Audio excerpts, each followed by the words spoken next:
दोस्तों नमस्कार, मेरा नाम शिवम डोभाल है और आप देखना शुरू कर चुके हैं ट्राइपॉड प्रोडक्शन। और इस ट्राइपॉड प्रोडक्शन की पहली प्रस्तुति जो एक पॉडकास्ट है, और हमारे साथ आज के हमारे गेस्ट, और मेरे लिए बहुत ही समय से इस शख्स का इंतज़ार था कि मैं इनके साथ बैठूं और उनसे एक लंबी वार्ता करूं। अगर आप ये देख रहे हैं तो आपको मैं बता दूं कि हो सकता है वीडियो लंबा हो, लेकिन ये एक प्रोडक्टिव इन्फॉर्मेटिव वीडियो होगा। हमारे साथ आज के हमारे गेस्ट है विजय भट्ट जी। विजय भट्ट जी, आपका स्वागत है।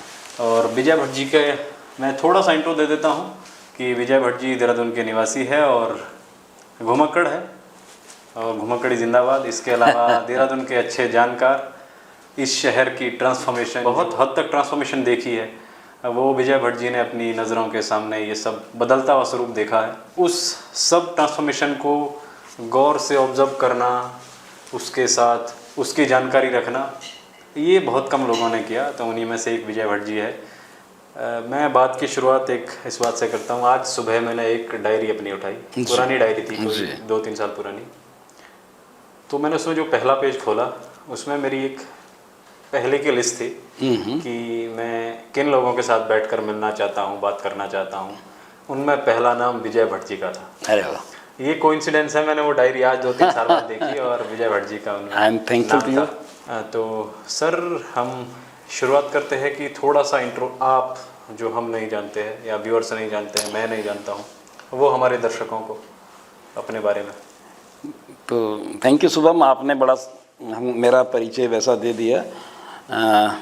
ऐसी कोई जानकारी बहुत बड़ी हो, ऐसा कोई जानकार जिसके पास कुछ मोहर होती है, ठप्पा होता है, ऐसा तो नहीं हूँ।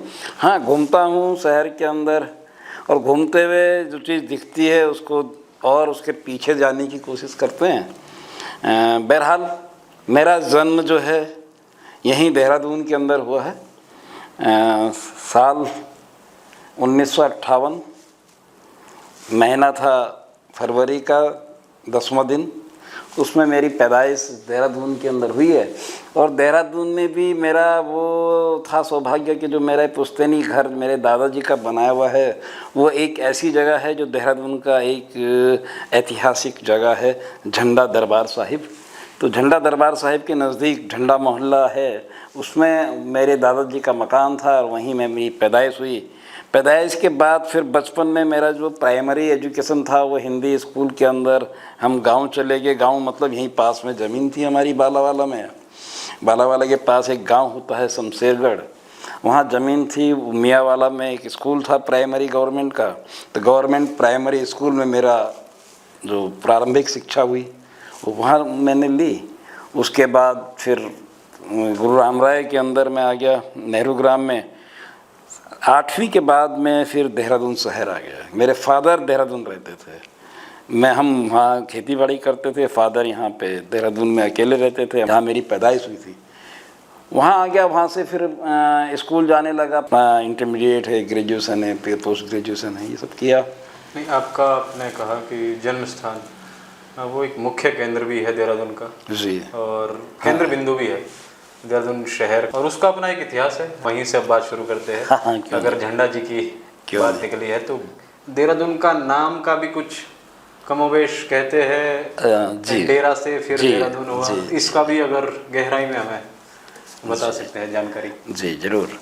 असल में हुआ कुछ यूँ था कि सिखों के 7वें गुरु हर राय हुए जी, और हर राय के 2 लड़के थे, गुरु राम राय और हरि सिंह।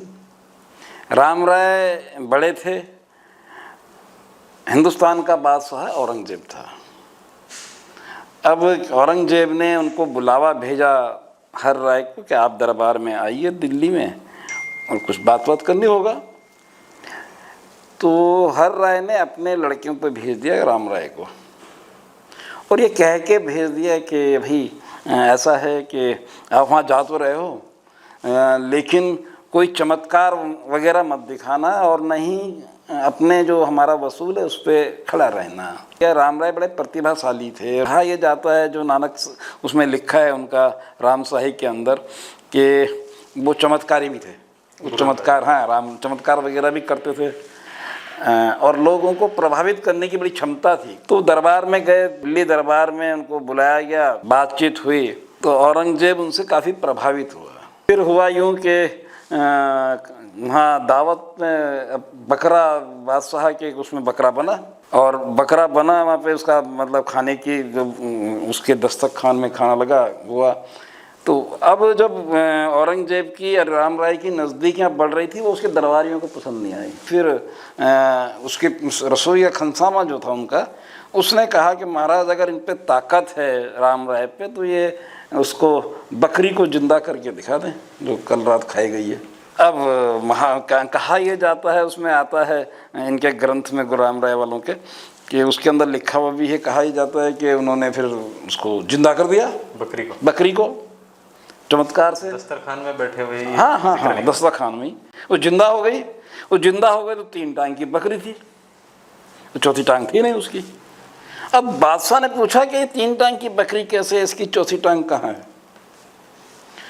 तो भाई उसने जवाब दिया राम राय ने कि हजूर, चौथी टांग इसके खनसामा घर ले गया था अपने, ये इसलिए जो हमने खाई वो तो 3 टांग की खाई, तो चौथी टांग तो हमने खाई नहीं, इसलिए चौथी टांग आई भी नहीं। तो बहरहाल मतलब कहानी जो है वो ऑब्वियसली किंवदंती होगी, क्योंकि ऐसा पैदा वैदा होता नहीं है, बट ये लिखा गया है। और दरबार के आप भित्ति चित्र कभी देखेंगे बाहर, तो 3 टांग की बकरी का उसके अंदर चित्र बना हुआ है। ये देहरादून में, देहरादून के अंदर जो बाहर जो चित्र है, वो चित्र भी भित्ति चित्र उसमें दीवारों पर है अंकित, वो मतलब इसलिए उस कहानी को जुड़ जाता है। गजेटियर है, दून गजेटियर, वो कुछ और बात करता है, वो दूसरी गजेटर की बात हो रही है, वो दूसरी बात, ये वाली बात नहीं करता है। ये तो इनका धार्मिक पुस्तकें बात कर रही हैं, सिख धर्म से रिलेटेड पुस्तकें। हाँ, जो इनमें सिख धर्म भी नहीं है, वो सिख धर्म तो बाद में बनता है। उससे पहले राम राय जो है उसको गद्दी नहीं मिली, कारण कोई भी रहे हो। एटिक्सन जो विल्सन जो गजेटियर लिखता है अपना, उसमें तो ये बताते हैं कि राम राय बड़े लड़के थे, उनको गद्दी नहीं दी गई, झगड़ा था दोनों के गद्दी का। तो गद्दी के झगड़े में बादशाह ने अपने यहाँ बुलाया और कहा ये कि आप अपने आप को सच्चे बादशाह बोलते थे। तो उन्होंने कहा बादशाह क्यों बोलते हो अपने आप को, बादशाह तो हिंदुस्तान का मैं हूँ। एक तो बादशाह बोलना बंद करिए और अपने को झगड़े को सुलझाइए। नहीं सुलझा तो उन्होंने कहा अच्छा तो आप जो है यहीं रह लो, जगह दे वहाँ पे मजनू का टीला जहाँ पर आ जाए, वहाँ वो रहे कुछ दिन। फिर वो अपना तेग बहादुर का सर कलम भी उनके सामने हुआ, हरकिशन भी मरे, तो वो उससे बहुत वो परेशान हो गए, बहुत खिन्न हुए और वहाँ रहने का उन्होंने इरादा त्याग दिया।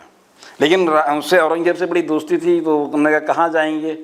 उसने कहा जहाँ मेरा घोड़ा चलेगा और घोड़ा जहाँ जहाँ चलेगा वहाँ वहाँ मैं जाऊँगा, और जहाँ पे घोड़े का जो खुर होता है, खुर के नीचे जो हॉर्स नाल, वो जहाँ निकल जाएगी वहाँ पे मैं अपना डेरा जमा लूँगा। अब हुआ यूँ कि वो चले साहब यमुना के किनारे किनारे दिल्ली से। अब दिल्ली है मजनू की दिल्ली से यमुना के किनारे निकले। अब निकलते निकलते इधर से आए वो, और फिर ये अपना नमना के किनारे से इधर को चल पड़े गंगा की तरफ को, सैंसपुर होते हुए। अब यहाँ आके कहा यह जाता है कि ये इस जगह पे जहाँ ये है जगह इस समय दरबार साहिब, यहाँ पे घोड़े की नाल गिर गई, छूट गई वर्षों, यहीं वो रुक गए। तब से इसका नाम खुड़बुड़ा हो गया। खुर मतलब खुरपड़ा। तो खुड़बुड़ा के नाम का भी आपने यहाँ जिक्र सुना कि, और वो जिक्र किस तरह से आज की जो, भले वो उस समय शायद खुरबुरा रहा होगा ऐसा कुछ, नहीं, ये असल में उस जमाने में खुरबुरा कुछ था नहीं, ना झंडा था ना खुरबुरा था। ये धामा वाला गांव था। धामा वाला बाजार आज भी जिंदा है धामा वाला। तो धामा वाले में ये उन्होंने अपना एक फ्लैग हाँ डाल दिया, कैंप हो गया, डेरा। अब जो है उनके हुआ यूँ कि वहाँ तो गुरु बदल गए थे पंजाब के अंदर, पिताजी मर गए थे, हरि सिंह भी चेचक से मर गए, तेग बहादुर की भी शहादत हो गई, तो वहाँ तो गुरु परंपरा चल रही थी। अब ये गुरु नानक के एक भाई थे श्रीचंद, तो श्रीचंद का एक उदासीन संप्रदाय था, ये उदासीन हो गए थे, श्रीचंद के संप्रदाय के अनुयायी हो गए थे गुरु राम राय। और ये उनके लीडर हो गए, हो गए गुरु, उनको राम रैया सिख कहा जाता है। और उनके अनुयायी उनके साथ चल रहे थे, अनुयायियों को मसंद कहा गया। तो अभी भी देहरादून में मसंदा वाला एक जगह है, मसंदों के नाम पर। अब खैर अनुयायी वगैरह सब आए, उनके साथ चलते ही, अकेला तो चलता नहीं है, बात जो भी इस ढंग के लोग होते हैं। पूरा उनका डेरा था, तो डेरा यहाँ पे पड़ गया, तो डेरा हो गया, तो ये गुरु का डेरा। तो उससे पहले ये देहरादून जगह नहीं थी कोई, इसको कोई जगह ऐसी ना आता नहीं है हिस्ट्री में ऐसी गिनती, तो इसको डेरे के नाम से जाने लगा। जो देहरादून आज हम देखते हैं, इसके पीछे वो गुरु का डेरा से ही फिर अब डेरा बनता है। धीरे धीरे कई साल में हम बचपन में यहाँ रहते थे, तो यहाँ डेरे कहीं से भी आप पुराने आदमी से पूछेंगे तो कहाँ जा रहा है, वो कहेगा मैं डेरे जा रहा हूँ। तो डेरा मतलब डेरा था गुरु का। तो यहाँ से इसकी शुरुआत होती है, जिस शहर को आज हम जानते हैं, तो उसकी शुरुआत की जड़ जो है उसी गुरु राम राय से, डेरे से होती है। जब डेरा यहाँ पड़ गया तो डेरा हो गया, अनुयायी यहाँ आने लगे, बसाहट जो आज दिखती है हमको, वो बसाहट शुरू हो गई। बसाहट शुरू हो गई तो फिर कारिंदे भी रहते हैं, उनके लोग भी रहते हैं, सब कुछ रहता है। तो टिहरी के राजा फतेह शाह उस समय टिहरी के राजा थे जब वो यहाँ डेरा डाला। अब जगह तो थी नहीं ना, ये राम राय की जगह थोड़ी थी, जगह तो ये गढ़वाल नरेश की थी, फतेह शाह की। उसमें ये गढ़वाल के उसमें था, नरेश के अंतर्गत, गढ़वाल नरेश के अंतर्गत ये जगह थी, जिसको हम आज जानते हैं। तो अब वो आ गया, तो औरंगजेब ने जब उसको पसंद आ गई डेरा यहाँ डालने की तय हो गया, तो फिर औरंगजेब ने टिहरी नरेश को चिट्ठी लिखी और उनको ये कहा कि इनको आप रहने की इजाज़त दीजिए और इनकी व्यवस्था करो। टिहरी रियासत के लिए, टिहरी रियासत के लिए औरंगजेब ने, क्योंकि टिहरी रियासत का औरंगजेब के साथ संबंध काफ़ी ठीक ठाक थे। फिर उसने 3 गांव शुरू में दिए इनको रहने के लिए और मतलब अपने गुजर बसर चलाने के लिए, क्योंकि रहने के साथ खाना भी तो होता है, हाँ है ना, रहने खाली नहीं होता, खाना होता है, सब कुछ होता है। तो 3 गांव स्टार्ट किया उन्होंने, धामावाला, राजपुर, चामासारी। धामावाला, राजपुर और चामासारी। हाँ, राजपुर से ऊपर एक गांव पड़ता है, ऊपर मसूरी के नीचे है। अब चामासारी है अभी, मैं पहली बार सुन रहा हूँ, आप में से भी शायद कई लोग पहली बार सुन रहे होंगे। तो ये उन्होंने 3 दिए। उसके बाद फिर और 5-7 गांव उनको मिले, मियाँवाला, बाजावाला वगैरह, ये सब गांव, फिर नवादा, जोगीवाला, ये सारे गांव मिलते हैं। तो पूरा देहरादून जो है राजा ने इनको दान में दिया। तो उससे इनकी फिर आमदनी और खाना पीना पूरा रिसोर्सेज आ गए, तो दरबार साहिब का काम आगे बढ़ चला। दूसरे इनके मरने की कहानी भी बड़ी मज़ेदार है। गुरु राम राय की इनकी 4 रानियाँ थी। गुरु राम राय की 4 रानियाँ थी, बड़ी माता पंजाब कौर थी। हेड वही रही हैं, जो आज हम देखते हैं स्ट्रक्चर, वो माता पंजाब कौर के ही उसमें बना हुआ है। पहले कच्चा मंदिर ये असल में कच्चा बनाया था। जब गुरु राम राय का क्या था, वो कहते हैं, कहा यह जाता है कि वो लंबी मतलब वो शरीर त्याग के उनकी आत्मा चली जाती थी कहीं, और मतलब वो जो ध्यान करते थे, वो तो बड़े ध्यान के अंदर उन चले जाते थे और 1-2 दिन के ध्यान में रह जाते थे, वो समाधि लगा के, ये उनके बारे में कहा जाता है। तो एक दिन वो चले गए ऐसे ही ध्यान लगा के अपना कहीं, अब चले गए तो 2 दिन हो गए, कमरा बंद था। मसंद जो मैं कह रहा अनुयायी, उनके मसंद थे, इनके फॉलोअर्स, उन्होंने कहा भाई अब ये है नहीं जिंदा, तो इनका संस्कार की व्यवस्था की जाए। माता पंजाब कौर ने कहा कि नहीं, ये अभी नहीं, मरे नहीं है, आएंगे, ध्यान में है। लेकिन मसंद नहीं माने, मसंदों ने उनका अंतिम संस्कार कर दिया। अंतिम संस्कार हो गया। माता पंजाब कौर ने फिर उस समय गुरु गोविंद सिंह पोंटा साहब में रहते थे, उनसे शिकायत भी की। गुरु गोविंद सिंह इनके चाचा भतीजे हुए। तो अब जो है वो कहते हैं वो भी क्या सजा भी दी। तो मसंदों को ये भी कहा जाता है जला दिया साहब जिंदा तेल की कढ़ाई में, वो हुआ नहीं हुआ कह नहीं सकते उसको, लेकिन बहरहाल वो कहानी आती है। और जहाँ आज आप दरबार साहिब के जो मुख्य गद्दी है, जहाँ पे पलंग रखा हुआ है, सैया आज भी रखी हुई है, वो उसी की पूजा होती है उस सैया की। मान्यता ये है कि गुरु राम राय यहाँ भी आते हैं। वो कितना है मतलब जो आस्थाओं का होता है केंद्र, लोगों की अलग अलग आस्थाएं हैं, विषय है लोग उस पर कितना, लेकिन मानते हैं। असली बात यह है कि इसके मरने के बाद औरंगजेब का दोस्त था, औरंगजेब ने यहाँ पे बाकायदा फरमान भेजा और एक उनका पत्र, उनके कंडोलेंस लेटर के रूप में यहाँ दिया गया। और वह जो है फारसी में लिखा हुआ था, जो आज भी दरबार साहिब के अंदर अंकित आपको मौजूद मिलेगा। और फिर उन्होंने ये जो मकबरा है, जहाँ मंदिर हम देखते हैं चारों तरफ जो 4 मीनारें हैं, बीच में गुंबद है, वो मकबरा के बनाने के लिए औरंगजेब ने मिस्त्री भेजे, कारीगर भेजे, आर्टिस्ट भेजे, और वो जो बनाया गया पूरा खर्चा वो बादशाह औरंगजेब का बनाया हुआ ये उनका है। बहुत अच्छी दोस्ती थी। और ये मकबरा का भी जो डिज़ाइनिंग है, वो जो जहांगीर का मकबरा लाहौर के अंदर है, उसके पैटर्न पर ये बनाया गया है।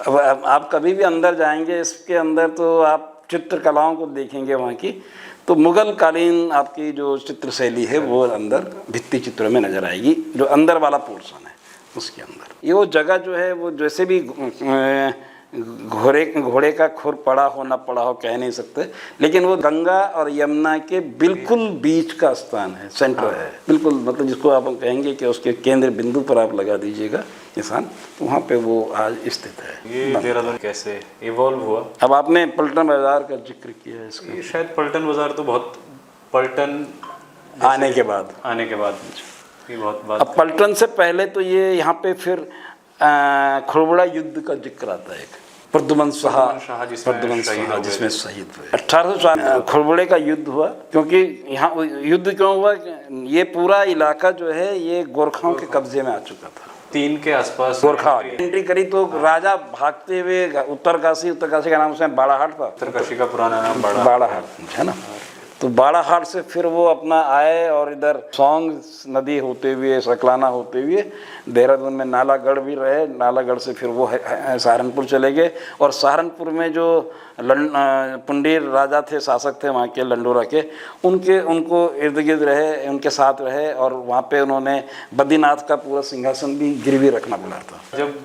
जब वो निर्वासित बाहर आ गए भाग के, यहाँ पे गोरखा कब्जा हो गया, हस्ती दल चौथरिया का यहाँ पे कब्जा हो गया और यहाँ पे वो बाहर चले गए यहाँ से। लेकिन प्रद्युमन शाह थे, उन्होंने क्या करा, अपने पूरा सामान बेचा, सामान गिरवी रखा, वहाँ से पैसे वैसे जो भी थे उनके पास में हुए इकट्ठा। और लंडोरा के जो रामदयाल राज था उसने उनको आदमी भेजे, कुछ आदमी दिए, और उन आदमियों को इकट्ठा करके उन्होंने सेना इकट्ठा बनाई, और उस सेना से फिर देहरादून युद्ध करने के लिए प्रवेश किया देहरादून में। और देहरादून में जिस जिक्र कर रहे हैं खुड़बुड़ा का युद्ध वो होता है, उसके अंदर प्रद्युमन शाह वीर गति को प्राप्त होते हैं। तो और उनकी मृत्यु के बाद में ये पूरा इलाका गोरखाओं के शासन के अधीन आ जाता है 1804 में, जनवरी के बाद। गोरखाओं का युद्ध का अगर जिक्र यहाँ पर हमारी बात में हुआ है तो हमें एक और जिक्र यहीं से निकलेगा जहाँ पर पेड़ों की कटान भी अभी ऐसा कुछ एक बहुत बड़ा मूवमेंट भी हुआ था देहरादून में, पेड़ बचाओ, उसी से संबंधित है। तो हम चाहते हैं वहाँ पर भी पहुँचा जाए। जब वहाँ पर युद्ध हुआ 1804 में, यहाँ 1804 में आ गए, 1814 अक्टूबर को खलंगा का युद्ध का जिक्र हम कर रहे हैं, उसका भी थोड़ा सा एक। अब गोरखाओं का यहाँ पे शासन, और चीज़ जो मैंने पढ़ा या कईयों से सुना है कि गोरखाओं का शासन बड़ा क्रूर रहा है। जी हाँ, गोरखाओं का शासन वाकई क्रूर रहा है। और पहाड़ में जिक्र अभी भी आता है कि गोरखानी जैसे नादिर शाही होती है ना, तो हमारे पहाड़ में जो गोरखाओं के शासन में बहुत कत्लेआम भी हुआ, मार पिटाई हुई, महिलाओं को और बच्चों को बेचा गया, पुरुषों को बेचा गया, अत्याचार भी हुए, बेचे भी गए। और जहाँ पे ये आज लोग नहाते हैं ना हरिद्वार के अंदर जाके, जहाँ हर की पेड़ी बोलते हैं जिसको आज की तारीख में, वहाँ पे मंडी लगती थी लोगों की मानव तो खुले आम होता था। वो यहाँ से ले जाते थे, वहाँ बेचते थे, वहाँ लोग खरीदते थे, औरतों को खरीद लिया, आदमियों को खरीद लिया, ये सब चलता था। और मतलब एक कुशासन जिसको बोलते हैं वो बड़ा रहा गोरखा काल के अंदर। और डरते थे, मतलब जैसे कहते हैं ना बच्चों को चुप हो जाए गोरखे आगे। लेकिन उन्होंने हिंदू मंदिरों को कुछ नहीं छेड़ा। जो दरबार साहिब हम बात कर रहा हूँ इसको भी तंग नहीं किया, इनकी जो जागीर थी वो रहने दी, और हिंदू मंदिरों को कुछ नहीं किया क्योंकि वो भी हिंदू थे नेपाल से। स्ट्रक्चर पर यहाँ स्ट्रक्चर प्रहार नहीं किया, लेकिन यहाँ की बसाहट आदमियों के ऊपर किया। लोग तंग थे। मौलाराम तो काफ़ी कुछ लिखते हैं उसके बारे में, जो मौलाराम एक चित्रकार। तो जिक्र अगर मौलाराम का आया तो मैं चाहता हूँ कि आप लोग उनके बारे में भी जानिए। ये वो लोग हैं जो यहाँ की धुरी रहे हैं और इस बहुत अच्छे जानकार रहे हैं उस समय पर, जिस समय जानकारी पेश करना या एकत्रित करना बहुत आम नहीं था। सर मौला राम का जिक्र आपने कर दिया, ये फिर हम पीछे, पहले हम खलंगा पे रहते हैं, पीछे जाना पड़ जाएगा। हाँ, काफी पहले खलंगा पे रहते हैं। खलंगा का युद्ध का अभी पूरा जिक्र नहीं आया, तो हम चाहते हैं उस पर। तो अब अमर बहादुर थापा हस्तिबल चौतरिया के सेनापति हुए, वो यहाँ पर उन्होंने अपने भतीजे बलभद्र को यहाँ की चौकी सौंपी और वो आगे हिमाचल की तरफ चल गए। और उस समय गोरखाओं का शासन सतलुज तक था। अच्छा, सिरमौर वगैरह सब गोरखाओं के अंडर में था। तो पूरा काली कुमाऊं से लेके अल्मोड़ा, गढ़वाल, हिमाचल से सतलुज तक पहुंच गए थे और वहाँ तक वो शासन कर रहे थे। तो अमर बहादुर आगे चले गए, यहाँ पे बस गए आपका बलभद्र। बाकी हिंदुस्तान के अंदर अंग्रेज आ चुके थे, बादशाह भी गए, सब गए, अंग्रेज यहाँ आ चुका था। अंग्रेज आ चुका था। अंग्रेजों की एक खासियत थी कि वो जब बफर जोन्स थे ना, ये नेपाल वगैरह, इस ढंग के तिब्बत, इन पे ज़्यादा वो छेड़खानी नहीं करते थे। उनका था कि जो सेंट्रल जो उनका है, जहाँ से उनको मिलना मिलाना है, वहीं पे रहिए और वहीं से अपनी कमाई, बिजनेस, व्यापार जो करते हैं वो करें। वो इसको ज़्यादा छेड़खानी शुरू में की नहीं उन्होंने। तो पूर्वी सीमा के पास जो अंग्रेजों की चौकियाँ थी, गोरखाओं की भी थी, वहाँ कुछ गोरखा सैनिकों ने उनके झड़प हो गई ब्रिटिशर्स के साथ में, और एक ब्रिटिशर्स अधिकारी था पुलिस का, उसको कत्ल कर दिया गया। उससे जो है अंग्रेज नाराज हो गया बाद, और अंग्रेज ने सोचा कि जो है अब जो है हम चुपचाप नहीं बैठ सकते, अब गोरखाओं को परास्त करना ही पड़ेगा, इनको हटाना ही पड़ेगा अगर हमें शांति से रहना है, वरना वो बहुत छेड़खानी हर चौकियों पे कर रहे थे। तो 4 जगह से हमले की योजना बन गई। एक जगह थी आपकी यही गोरखपुर बुटवल साइड के अंदर, एक इधर हिमाचल की तरफ, और एक दिया उन्होंने ये सेंटर देहरादून के लिए, गढ़वाल।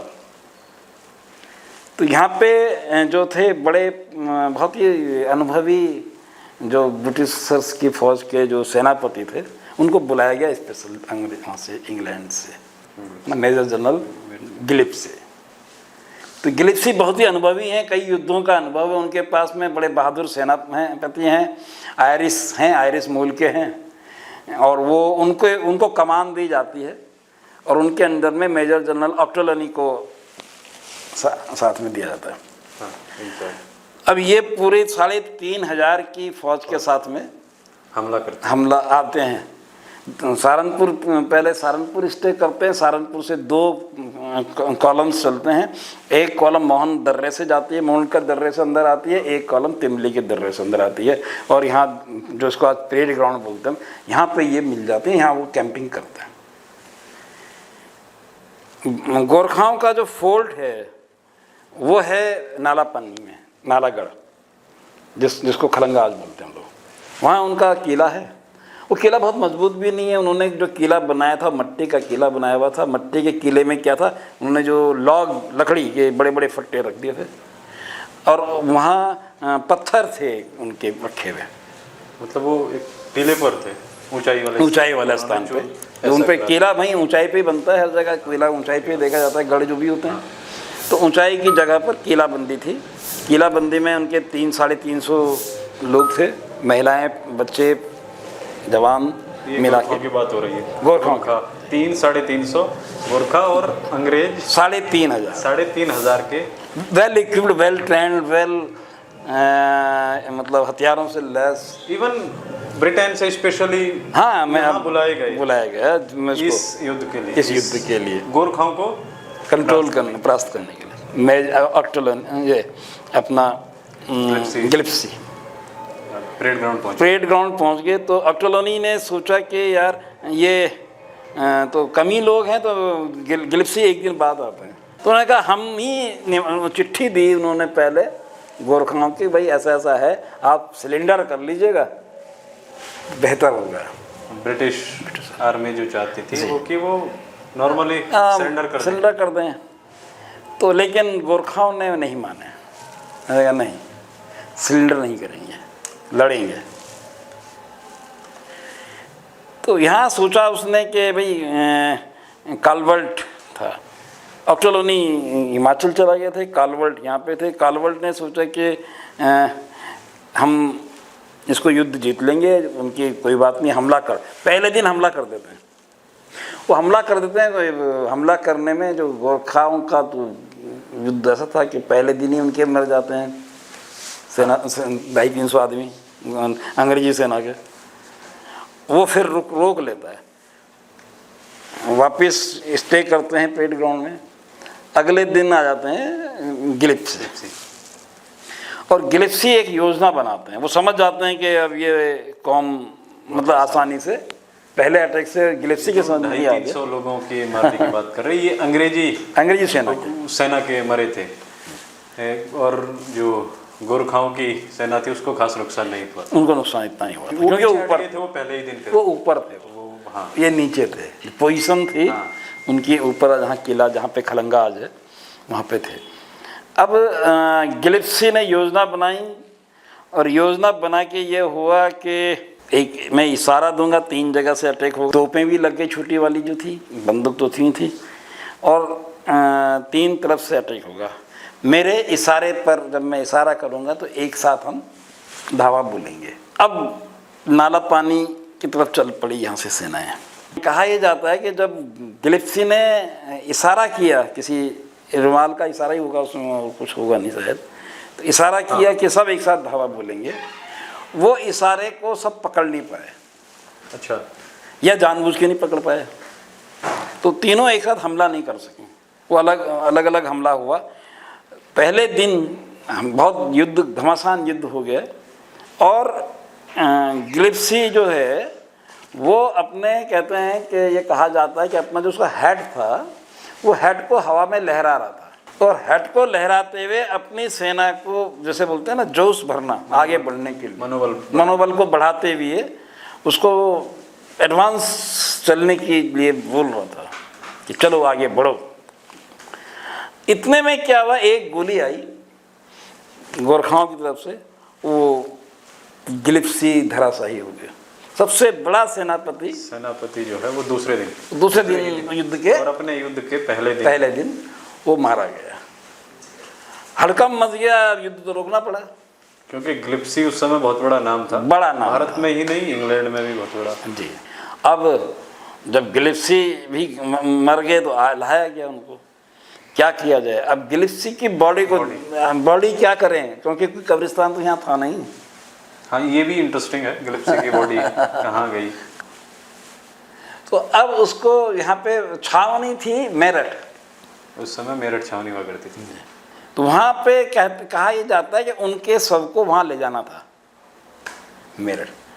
अब आप कल्पना कीजिए कि गाड़ी तो थी नहीं उस समय, ना बस थी, ना घोड़े, ना ट्रेन थी, तो अब उसके शव को सुरक्षित वहाँ पहुँचाना है। कैसे पहुँचाया जाए, तो कहते हैं कि उसके शव को पीपे में भरा गया, और पीपे में कहा यह जाता है कि रम के बीच में डाला गया। रम भरी गई उसमें, क्योंकि उनके पास रम तो होती थी सेना के पास में, ताकि डिके ना हो, डिकम्पोज ना हो, बॉडी डिकम्पोज ना हो।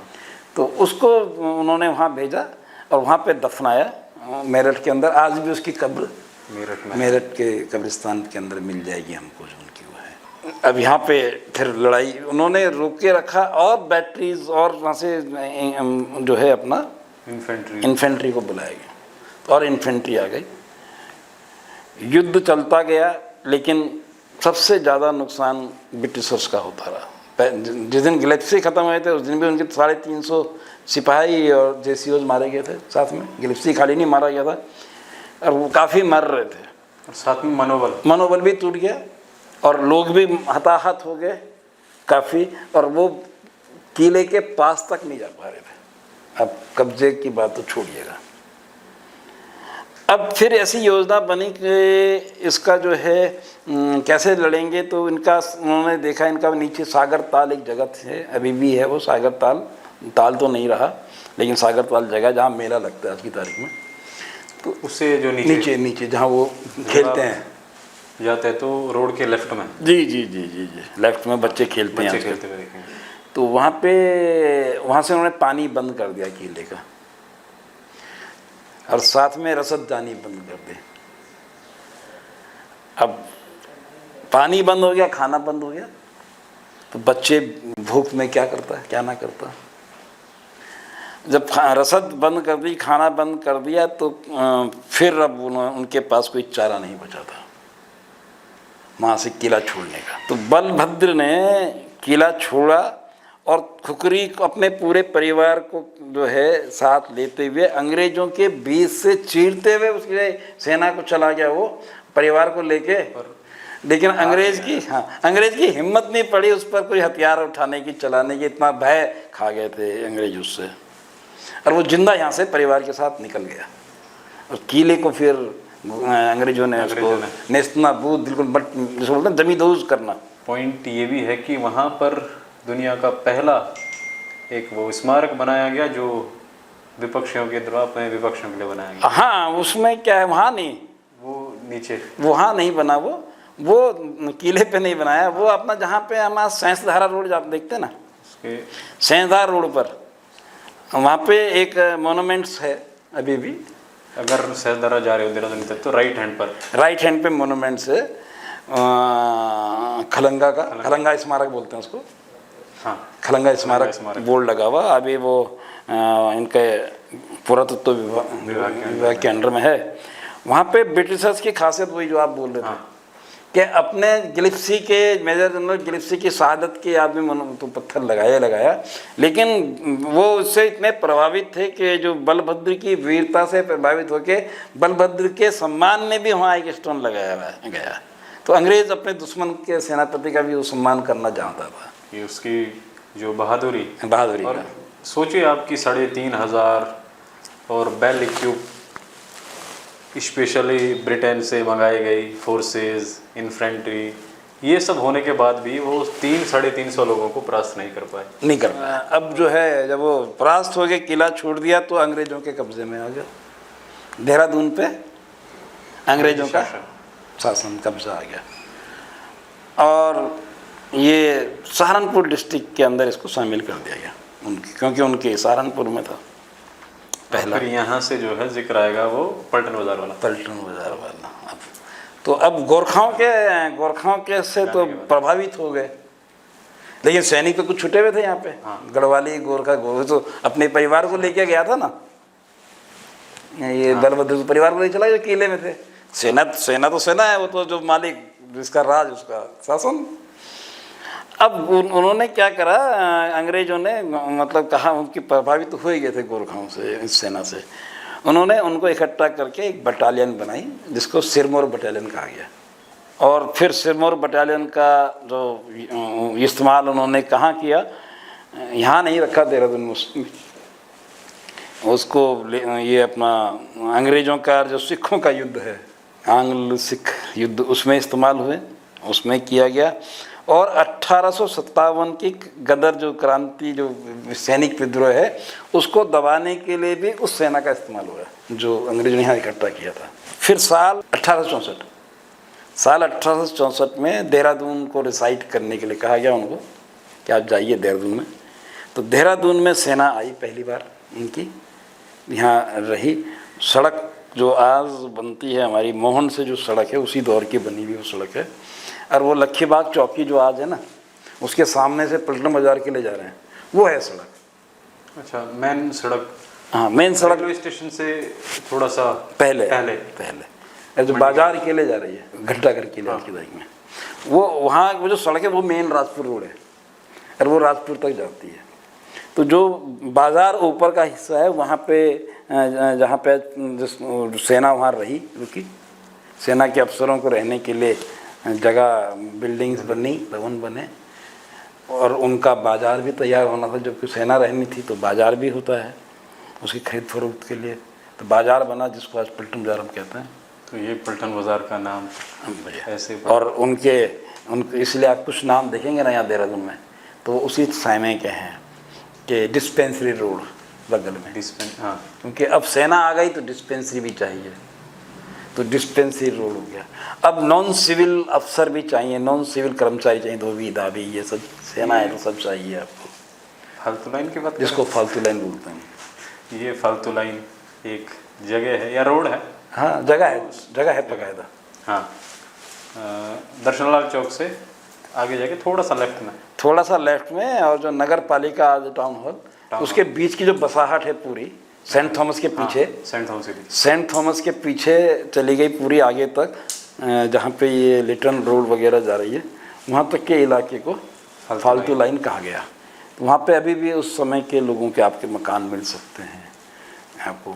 तो और हिंदुस्तान में पहला फालतू लाइन यही है। उसके बाद जब फालतू लाइन को फिर उन्होंने थोड़ा सुधार दिया अंग्रेजों ने, उसको सिविल लाइन कहने लगे।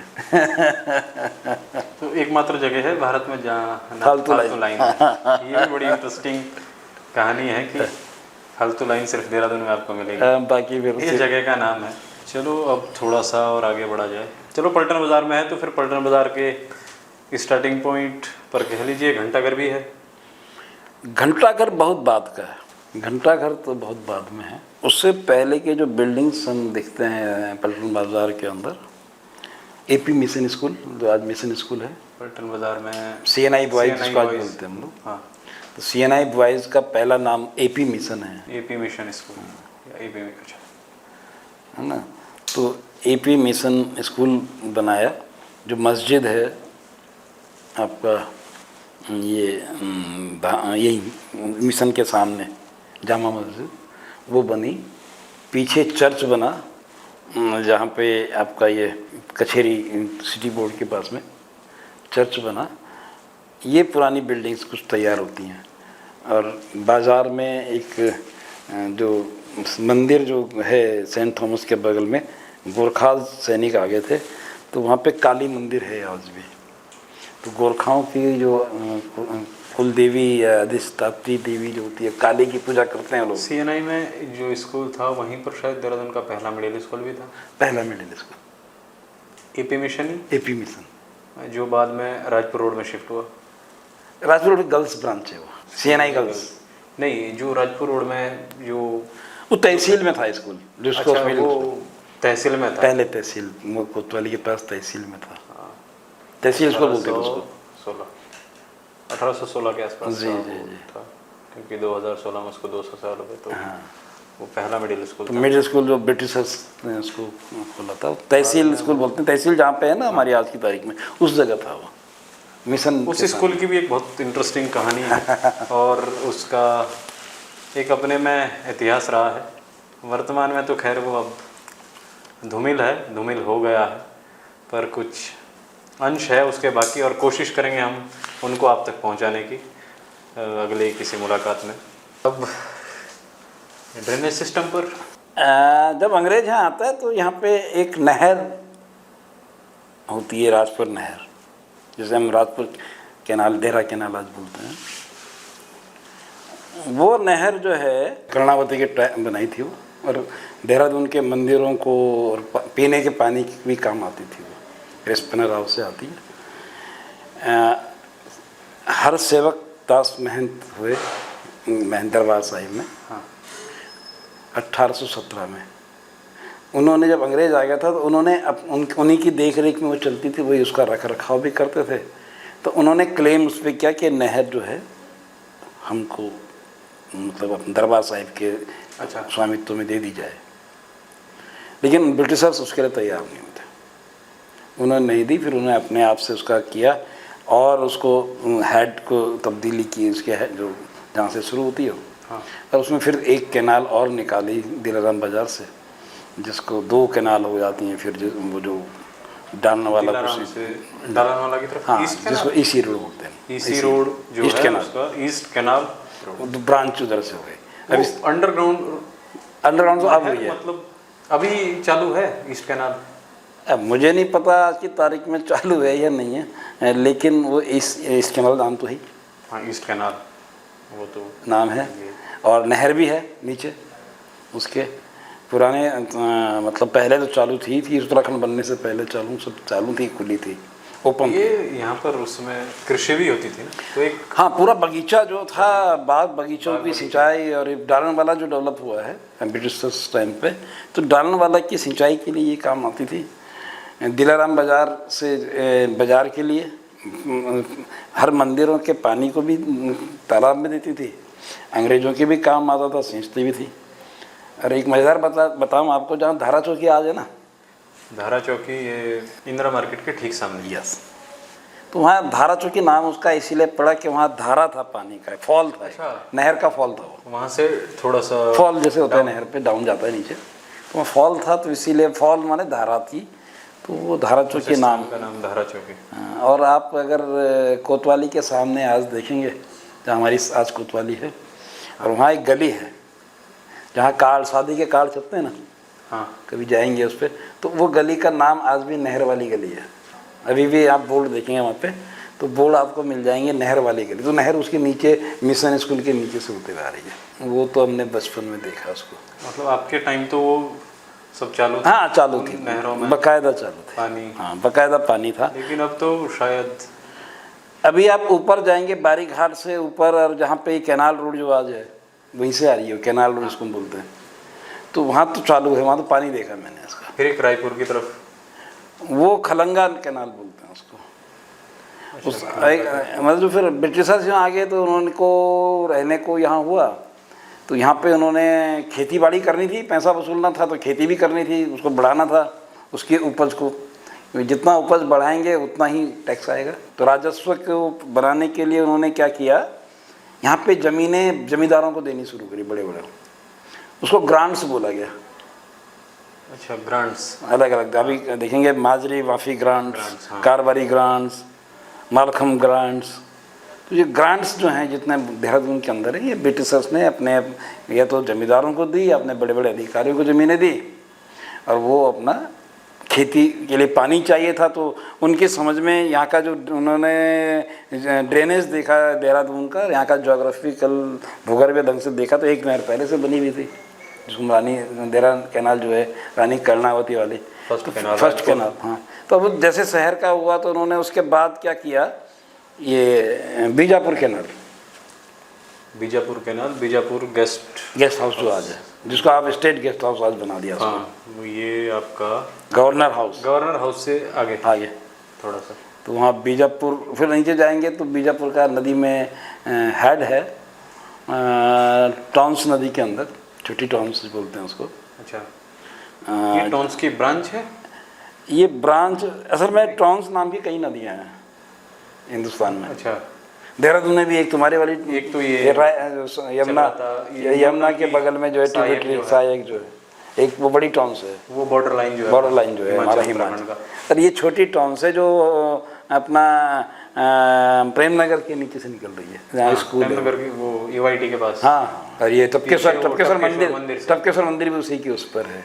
हाँ, टपकेश्वर मंदिर, जिसमें गुच्चू पानी ट्रिप में आजकल वो है पिकनिक स्पॉट जो, हाँ, गुच्चू पानी, वो उसी नदी पर है। तो टॉन्स से छोटी टॉन्सी है उसका नाम भी। तो वो उससे फिर गुच्चू पानी के नीचे से हेड है बीजापुर का नदी कैनाल का, वहाँ से वो नहर निकली, और उसने फिर जो है देहरादून में जो माजरा, केवलागढ़, ये बगीचे चाय के, धान की खेत, इसका उसने फिर वो किया। फिर एक नहर ये वाली, इसके बाद फिर खलंगा कैनाल है, खलंगा कैनाल बनती है, फिर रायपुर की तरफ फिर कटा पत्थर आपकी यमुना से निकलती है, कटा पत्थर वाली इधर विकास नगर। तो ये कहते हैं खलंगा उधर हो गई, फिर जाखन कैनाल भोजपुर वाली हो गई। ये सारी नहरों का एक जाल सब बिक जाता है। और इसमें कैप्टन कॉटली, तो भी याद कर, हाँ, वो ब्रिटिश इंजीनियर है, अंग्रेज अधिकारी है, और वो उसका डिज़ाइन है सब नहरों वाला जो है, जो कैनाल सिस्टम पे।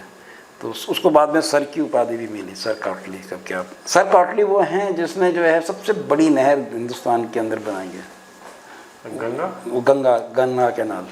ये जो अपना हरिद्वार से निकलती है, से यूपी कानपुर की तरफ जा रहा है, बड़ी कैनाल। अच्छा, ये भी कॉटली का डिज़ाइन है। तो सबसे बड़ी नहर है, मतलब कहाँ हरिद्वार हो गया, कहाँ कानपुर रह गया, उसको पूरे इलाके को सींचती है, पूरा पश्चिम उत्तर प्रदेश को सींचते भी जाती है। सिंचाई का मुख्य वही है। ये तो नहरों का ये सिस्टम है, और बड़ा फेमस भी है नहरों का सिस्टम। हाँ, क्यों नदियाँ यहाँ का जो भौगोलिक है कि नदियाँ काफ़ी हैं, 12 नदियाँ हैं, उनसे नहरें। तो बसावट ऐसी है घाटी में, और जो डेरा तो मैंने बता दिया था आपको कि डेरा से देहरा। अब वाई डून क्या है? हाँ, डून घाटी तो वैली होता है, चारों ओर से पर्वतों से घिरा हुआ, वो वैली हुआ। तो घाटी दून को एक विशेष रूप से अगर आप अभी भी सर्च करेंगे कैम्ब्रिज वाली डिक्शनरी में, तो शिवालिक और हिमालय तलहटी के बीच में आने वाली घाटी को दून कहा गया। तो 3-4 दून हैं, तो दून जो है स्पेशल इसको दून कहा गया।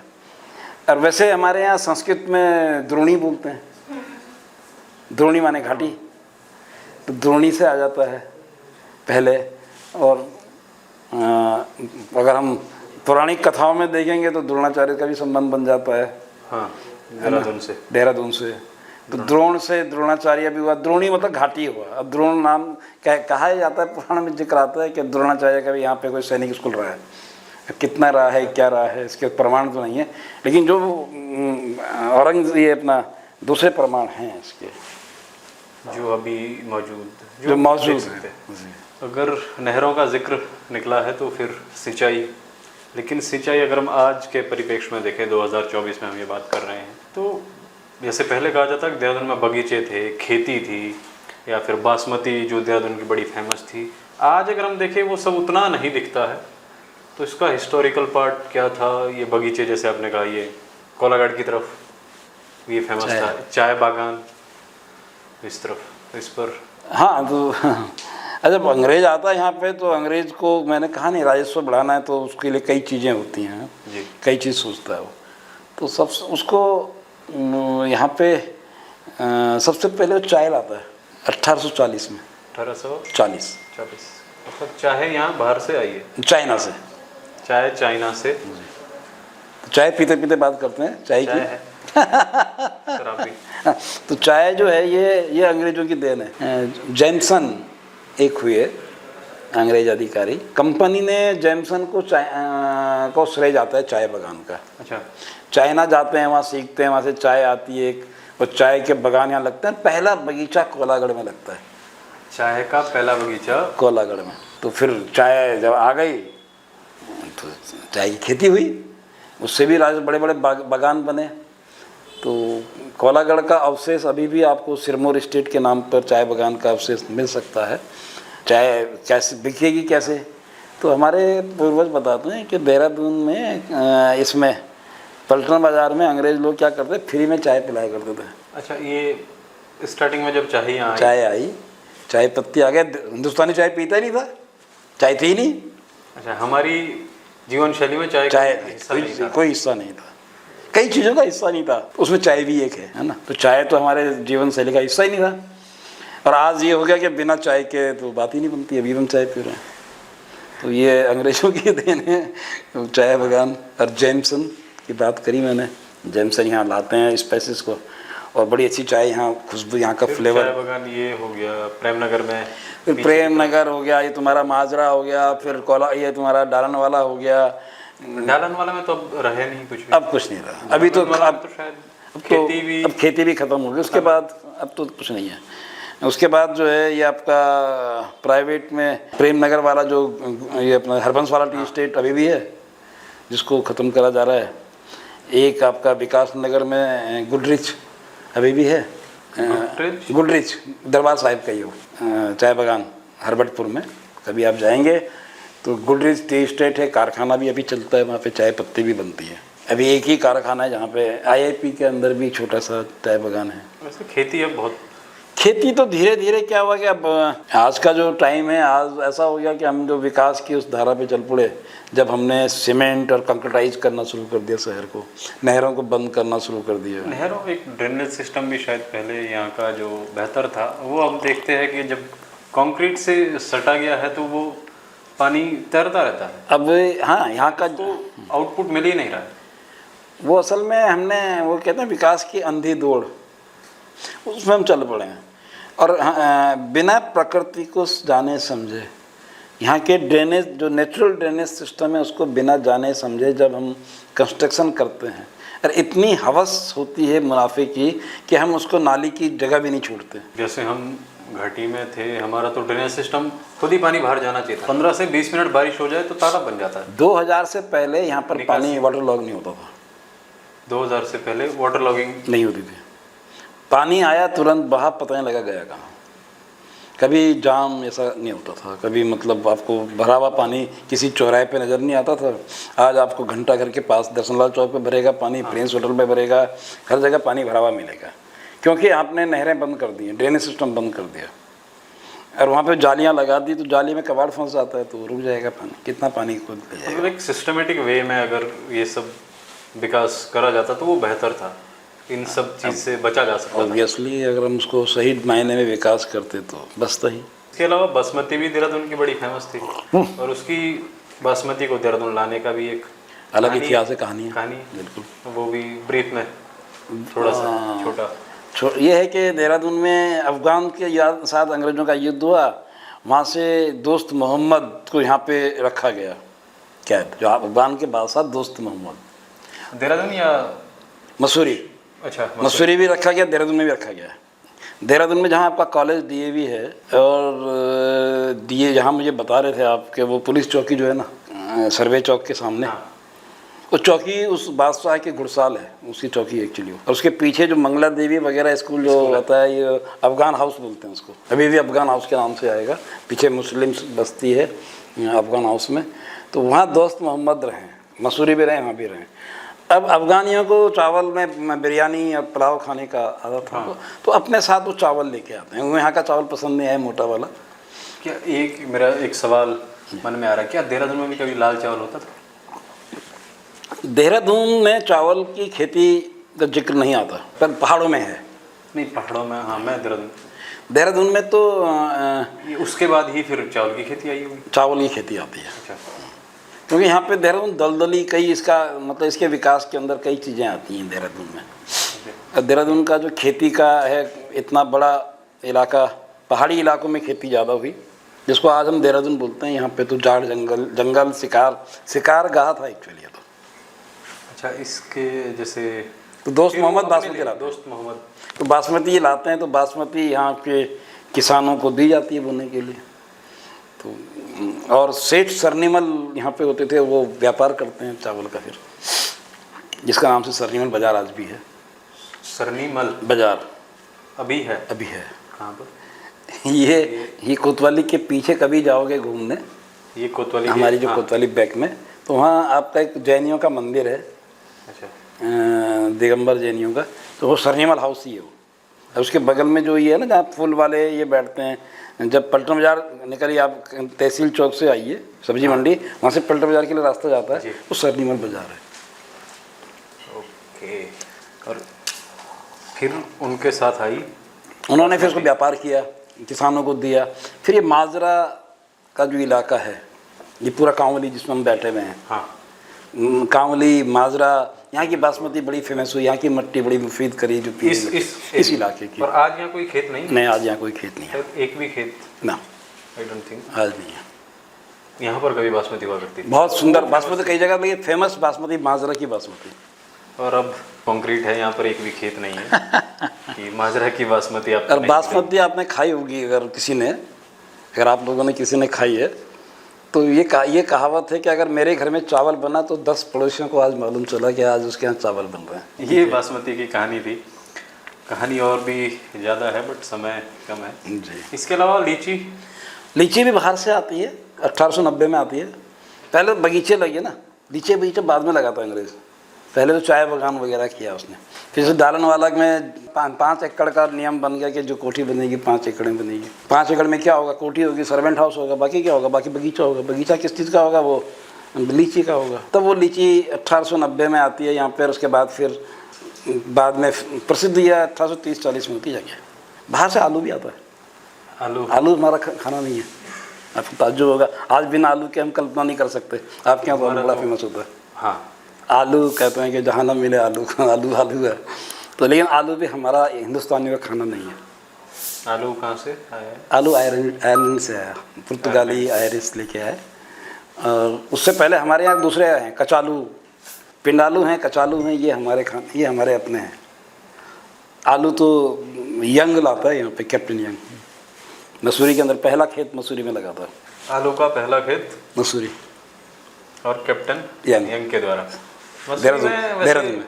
एक और इंटरेस्टिंग बात ये भी है कि जब उत्तर भारत में बिजली आई तो जी, सबसे पहले ग्लोगी, ग्लोगी पावर हाउस, वो भी हमारी विरासत है, इस बिल्कुल विरासत है, इसी देहरादून में देहरादून की विरासत है। और ये उसी नदी पे बना है जिसका हम जिक्र कर रहे थे, जो चूना चूना उसे भट्टा गांव से आती है, भट्टा फॉल। भट्टा फॉल जो है उसके नीचे ग्लोगी पावर हाउस है, और वहाँ बिजली बनाई और पहला बल्ब जलता है पहला बल्ब उत्तर मसूरी भारत में जलता है। हाँ, 3 जगह लाइट आती हैं, एक दार्जिलिंग में आती है, एक यहाँ आते हैं, एक शिमला बनती है।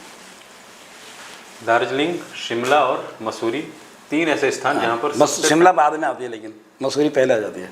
सबसे पहले दार्जिलिंग, दार्जिलिंग मसूरी दोनों एक साथ होती हैं। दार्जिलिंग और मसूरी एक साथ, हाँ, ये लगभग एक ही टाइम है, एक ही समय के आसपास। एक साथ मतलब एक दिन नहीं है वो। हाँ। अब जो है ना ये ग्लोगी पहले ब्रिटिशर्स बनाना चाह रहे थे पीछे, जहाँ कैंपटी है वहाँ पानी है, हाँ, कैंपटी फॉल में, लेकिन वो हिस्सा राजा के अंडर में था, जब टिहरी राजा, टिहरी राजा के, तो टिहरी राजा ने उसको उनको परमिट नहीं किया, क्योंकि जब डिवीज़न हुआ इसका गढ़वाल का, जब मैं अभी जिक्र हो रहा था ना, अंग्रेज़ों का कब्जा हो गया, तो अंग्रेज़ों का कब्जा हो गया यहाँ पे, तो टिहरी का राजा तो निर्वासित था, हाँ, भाग गए थे, भाग है ना, बाद फिर वो बाद में मारे गए थे, बाद में मारा गया, भाग गया। उसके बाद फिर वो हरिद्वार में रहे, कनखल में अपने रसोइया के यहाँ।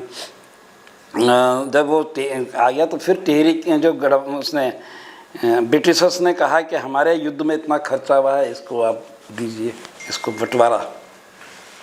तो बंटवारा पैसा था नहीं उस पर, तो जगह का बंटवारा हो गया, और अलकनंदा के पल्ली उधर का क्षेत्र है, उस तरफ पूर्वी अलकनंदा की नदी के पूरब का इलाका हमने अंग्रेज़ों को दे दिया, तो वो ब्रिटिश गढ़वाल कहलाया। अच्छा, और ये इलाका अंग्रेज़ों ने टिहरी को दे दिया, देहरादून मसूरी अपनी तरफ लिया। देहरादून मसूरी को छोड़कर गंगा से पश्चिम वाला इलाका अलकनंदा से वो अपना टिहरी राजा को दिया। टिहरी राजा की बड़ी इच्छा थी श्रीनगर राजधानी मिल जाए किसी ढंग से, लेकिन अंग्रेज़ों ने नहीं दिया। राजधानी श्रीनगर, पुरानी राजधानी श्रीनगर है। फिर वो टिहरी आता है, फिर इसीलिए उसने वो वाला पावर हाउस नहीं दिया, वो वहाँ कब्जा नहीं दिया अपना, देहरादून ये अपना क्या बोल रहा था मैं इसको, कैंपटी वाला। अच्छा, कैंपटी, वो पहले कैंपटी उन्होंने सोचा था, बनाना चाह रहे थे, लेकिन अब वो तो राजा के कब्जे में था, लेकिन जो मसूरी का जो पश्चिमी ढलान है देहरादून वाला की तरफ का, हाँ। वो ब्रिटिशर्स के कब्जे में था, तो उन्होंने फिर ये वाला बनाया अपने इलाके में, जो ग्लोगी पावर हाउस में बिजली बनी, और सबसे पहले मसूरी में अभी भी चालू है पावर हाउस में बल्ब। पहला फिर कैप्टन यंग के ही घर, कैप्टन यंग के घर में महारानी विक्टोरिया का कुछ था उसमें। अच्छा। कैप्टन यंग ने बसाया मसूरी को, कैप्टन यंग ने मसूरी को बसाया, मसूरी को जो बसावट किया, तो फिर को जाता है, काफ़ी लंबा चल जाएगा, कैप्टन यंग पे जाएंगे जब, हाँ, फिर कभी उस पर हम चीज़ों पर और भी गहराई से बात हो सकती है, उसके लिए समय हमें कुछ और चाहिए होगा। लेकिन अब एक और चीज़ जो मेरे ख्याल में आया, यहाँ सिनेमा हाउस, अच्छा, इसकी भी एक लंबी हिस्ट्री रही है। अब तो खैर देखो मल्टीप्लेक्स में ही सारा चला गया है, सिंगल स्क्रीन तो अब बहुत कम रहे, लेकिन सिंगल स्क्रीन में अभी भी 1-2 शायद 3 हॉल है, लेकिन हमने जो देखे हैं वो अभी के हैं। पहले के कुछ सिनेमा हॉल थे जिनके बारे में हमें जानकारी नहीं है, या बहुतों को नहीं होगा, शायद आप उसके बारे में जानते हैं। हाँ, क्यों नहीं जानता ना, पिक्चरें देखी हैं तो हम जानेंगे, हमने पिक्चरें बहुत देखी हैं। हमारे टाइम पे जब जवान थे ना, आप तुम्हारी उम्र में, तो उस समय फर्स्ट डे फर्स्ट शो देखने का बड़ा क्रेज़ था। पहला दिन पहला शो, लड़ झगड़ के टिकट लेना है। ब्लैक में टिकट तब भी बिकती थी? ब्लैक में बिकती थी, लेकिन हम ब्लैकियों को पीट पाट के भी टिकट ले लेते थे। अच्छा। तो हमने ब्लैक में नहीं लेते थे, लेकिन टिकट लेने का उस समय था एक क्रेज़। अभी भी सबसे पहला जो पिक्चर हॉल है देहरादून का, वो अभी भी काम कर रहा है। फर्स्ट पिक्चर हॉल जो बना था, 100 साल से ऊपर हो गया उसको। मैं गेस करूं? गेस करिए। ये है किस जगह, थोड़ा बता सकते हैं? पीछे अब अंग्रेज कहाँ रहा होगा देख लीजिए, मेरे मोहल्ले में जरा नहीं होगा। राइट, हाँ, ओरिएंट सिनेमा, ओरिएंट पहला सिनेमा हॉल, पिक्चर हॉल है ओरिएंट सिनेमा, जो अभी भी है। हाँ, वो ओरिएंट सिनेमा गांधी पार्क के ठीक ऑपोजिट, और एस्ले हॉल नाम से मैंने कहा अंग्रेज कहाँ रहा होगा, तो एस्ले हॉल की बड़ी कहानी है, फिर कभी जिक्र होगा। एस्ले हॉल की भी कहानी अलग है, विल्सन विल्सन पहाड़ी की बहुत कहानियाँ कई जुड़ती हैं वो फिर कि विल्सन का था हुआ। पहला सिनेमा हॉल था ओरिएंट। हाँ, फिर जो है कब शुरू हुआ होगा? लगभग 100 साल से ऊपर का टाइम हो गया हुआ है, सभी अंग्रेज़ों के यहाँ इस्टेब्लिश होने के बाद ही, हाँ। है ना। जैसे रेल आती है 1900 में, सन 1900 के अंदर रेल यहाँ आ जाती है, रेल आ जाती है, फिर सिनेमा हॉल है, रेस कोर्स, रेस्ट कैंप का बनना है, ये सब आराम। राजपुर सबसे पहले डेवलप होता है देहरादून से पहले, तो वो राजपुर में आराम करते हैं, वहाँ से फिर पैदल चलती हैं सवारियाँ उनकी। तो ये राजपुर में भी जाएंगे तो पुराने राजपुर में आप काफ़ी चीज़ देखने को मिल सकती हैं। कहाँ पे थे? राजपुर में हम थे तो सिनेमा हॉल। सिनेमा हॉल में मैं लिस्ट गिरा देता हूँ आपको कौन कौन से सिनेमा हॉल थे, है ना। हम यहीं से शुरू करते हैं, देहरादून के रेलवे स्टेशन के सामने से। देहरादून के रेलवे स्टेशन के सामने अभी तो कोई दिखता अभी कोई नहीं दिखता। देहरादून के रेलवे स्टेशन के सामने बस अड्डा मसूरी का। देखो उस समय क्या किया था, जैसे रेल आई, बगल में मसूरी जाने का अड्डा बना, सामने विकास नगर वगैरह का अड्डा था। अभी आप गए होंगे अपने, जब त्यूनी जाना है तो सामने हाईवे की बस चलती थी, हाईवे का ऑफिस था। विक्टोरिया होटल अभी भी आपको नज़र आ जाएगा, बहुत पुराना टाइम का विक्टोरिया होटल। और उसके बगल में हाईवे का ऑफिस, हाईवे के बगल में रोडवेज का ऑफिस, वहाँ से रोडवेज की बसें चलती थी। और रोडवेज के बगल में लक्ष्मी पिक्चर हॉल, जैन धर्मशाला के अपोजिट, बिल्कुल अपोजिट, अग्रवाल के बिल्कुल अपोजिट, अग्रवाल, जहाँ पे अभी कुछ कॉम्प्लेक्स लक्ष्मी कॉम्प्लेक्स बना है शायद, क्या बना, आई डोंट नो। तो वहाँ पे पिक्चर हॉल था, और उस पिक्चर हॉल में शोले वहीं लगी थी। शोले फिल्म? हाँ, अच्छा। रोटी शोले सबसे ज़्यादा चलने वाली। सिनेमा हॉल में देखी आपने? हाँ, सिनेमा हॉल में मज़ा आया होगा शोले देख के तो सिनेमा हॉल। अरे उस ज़माने में तो शोले को कई बार लोगों ने कई बार देखा। ऐसे वो हो गया। उसके बाद फिर फिल्मिस्तान जो था मोती बाज़ार में जहाँ पे सब्जी मंडी ख़त्म होती है, हाँ, जहाँ सब्जी मंडी से आगे जाइए, जहाँ फर्नीचर वाले हैं से नीचे, जहाँ भी एक खड्डे में एक बाज़ार सा है, खड्डे में बाज़ार है ना सामने, तो वहाँ पे फिल्मिस्तान आज वो भी नहीं है। हाँ। फिर ऊपर जाएंगे घंटाघर के पास में तो दिग्विजय है। अब दिग्विजय नहीं है, वो बिल्डिंग पड़ी भी अभी, लेकिन वो बिल्डिंग नीचे बंगाली स्वीट हाउस। हाँ, उसके ऊपर हुआ करता दिग्विजय। उसका दिग्विजय शुरू होने से पहले उसका नाम प्रकाश टॉकीज होता था। प्रकाश टॉकीज था, बाद में दिग्विजय हुआ। जुब्बल एस्टेट्स का था वो जमीन। ऊपर चलेंगे, उसके ऊपर पुराने पिक्चर हॉल गिना रहा हूँ, ओडियन, गांधी पार्क के ठीक सामने। Odeon picture hall, Odeon cafe था। ओडियन कैफ़े के बगल में picture hall, Odeon picture hall था। वहाँ अंग्रेजी पिक्चर लगती थी, ब्रिटिश। अभी नहीं है। अब नहीं है। फिर ये ओरिएंट तो बता ही दिया। चक्रधर, इधर आएंगे चक्रधर रोड पे तो प्रभात। हाँ, प्रभात भी अब खत्म हो गया। प्रभात के अंदर बॉबी वगैरह बड़ी, प्रभात की खासियत थी, बहुत अच्छी पिक्चर है प्रभात के अंदर लगी। खड्डे वाला, प्रभात का नाम बोलते हैं खड्डे वाला हॉल। हाँ, वो नीचे जाके। और बॉबी जो पहली फिल्म प्रभात में देखी। अच्छा, तो बॉबी वहाँ बड़ी वैसी फिल्म थी, मतलब उस जमाने की तहलका मचाने वाली। राज कपूर की बहुत फिल्में लगती थी वहाँ पे। न्यू एम्पायर, गांधी पार्क के सामने पेट्रोल पंप के बगल में अभी भी उसका वो थिएटर था एक्चुअली, वहाँ बॉक्स थे, थिएटर था। वो अभी भी वर्किंग है न्यू एम्पायर तो? ऐसे ही आई थिंक सो, पर पुरानी हालत में कि मुझे पता नहीं, मैं तो बहुत टाइम से देखा नहीं है। लक्ष्मी ये मैंने बताया। प्रभात के बाद कैप्री के बाद नटराज। कैप्री में पहले picture hall, Capri picture hall, बाद में गीत गाता चल मैंने कैप्री में ही देखी शायद। और नटराज है ना, आज नटराज भी वर्किंग है। नटराज वर्किंग, कैप्री वर्किंग नहीं है। तो ये थे पुराने। और उस पायल, कृष्णा पैलेस, कनक, ये बाद के बने में, ये मेरे सामने बने में। छायादीप, ये सब हमारे सामने बने। छायादीप भी वर्किंग है। और पहली कनक में पहली पिक्चर काली चरण लगी। कनक कहाँ था? कनक है अच्छा, कनक, हाँ, कनक मैंने देखा। कनक मतलब परेड ग्राउंड के सामने। हाँ, अब तो वो भी खत्म हो गया। तो कनक में पहली पिक्चर लगी कालीचरण। तो मैं 12वीं में पढ़ता था। तो ये हुआ कि पहले ही पिक्चर लग रही है, पहला दिन पहला शो देखना है कालीचरण का, तो पहला दिन पहला शो वहाँ देखा गया। और स्कूल से बंक मार के पिक्चर देखने का रिवाज था। वाले तो वैसे भी मिल ही जाते हैं, SRR वाले अभी भी मिल जाते हैं, अभी भी मिल जाते हैं। और गुरु नानक वाले भी। हाँ, गुरु नानक स्कूल पुराना है थोड़ा वहाँ के, और गांधी स्कूल के गांधी स्कूल बड़ा फेमस है। गांधी स्कूल एक ज़माने में बहुत ही अपने आप में रेपुटेड स्कूल था, और वहाँ पे एडमिशन के लिए सोर्स लगती थी। आपको एक चीज़ बता दें, गांधी का पुराना नाम इस्लामिया कॉलेज स्कूल है।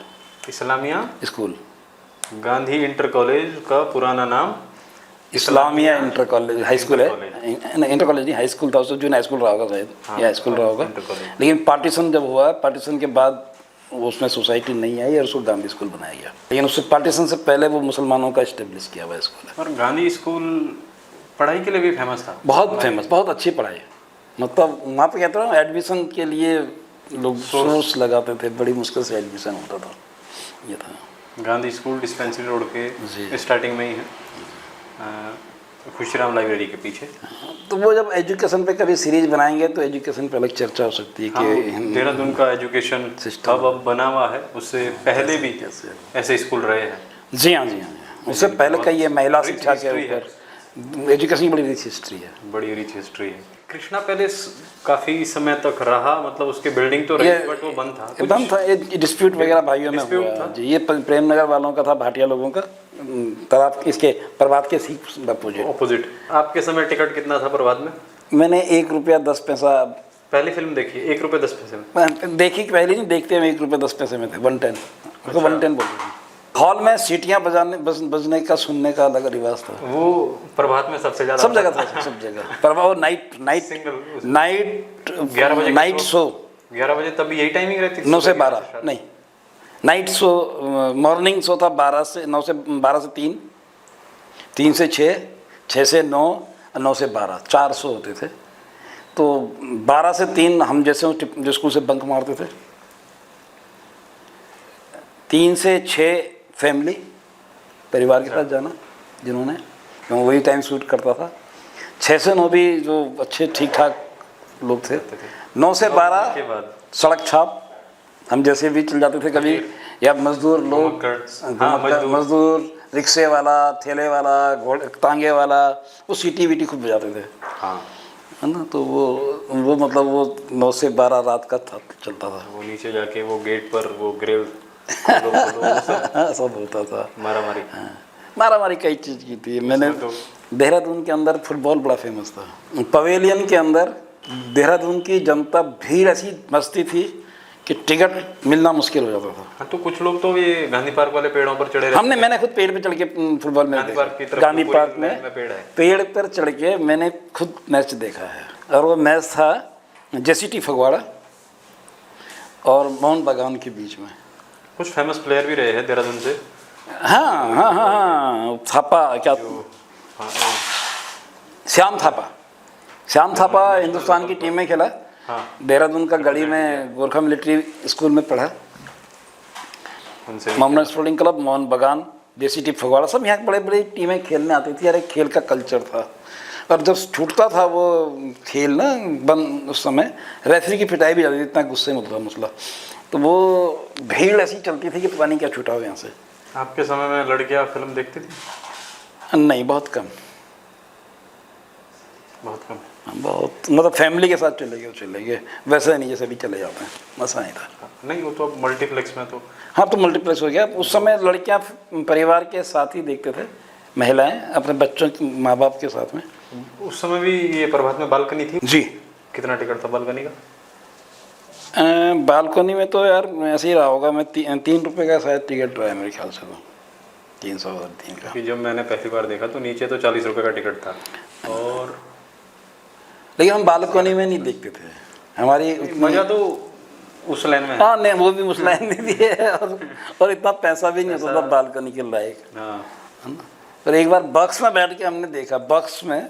जब आप तो कॉलेज ग्रुप में जाते थे ना फिल्म देखने, लड़के पहले डिसाइड होता था फ्राइडे को फिल्म रिलीज होती थी, तो फ्राइडे को फिल्म हम first year high school, first year inter में तो डिसाइड, जैसे पिक्चर जो लगनी फ्राइडे को लगती थी। हाँ, फ्राइडे को, उस समय फ्राइडे को लगती थी। हाँ, फ्राइडे को ये रिवाज रहा है।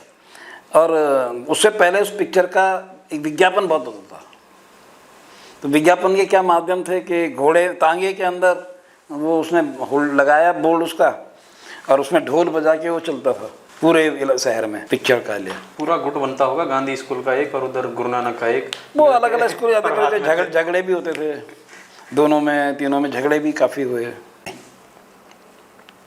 गवर्नमेंट का कोई स्कूल नहीं होते थे, प्राइवेट स्कूल। गवर्नमेंट का स्कूल पहला GGIC है, और फिर ये प्राइमरी स्कूल होते थे अपना नगर पालिका। कौन था उस समय पसंदीदा हीरो? कौन हमारे पसंदीदा हीरो देवानंद काफ़ी फेमस था। देवानंद को देखने बहुत ज़्यादा था। राजेश खन्ना, राज कपूर, ये अच्छी पिक्चरें बनती थी, लेकिन देवानंद एक मतलब जिसको बोलते हैं युवाओं के अंदर क्रेज होना, विशेष रूप से लड़कियों के अंदर बड़ा क्रेज होता था। राजेश खन्ना का भी? राजेश खन्ना का भी काफ़ी क्रेज रहा है। हीरोइन कौन थी पसंद? हीरोइन तो यार उस जमाने में माला सिन्हा हो गई, बैजंती माला हो गई, ये तुम्हारा सायरा बानो हो गई। मतलब कोई फिल्म छोटी तो नहीं होगी उस समय, लगभग सारी।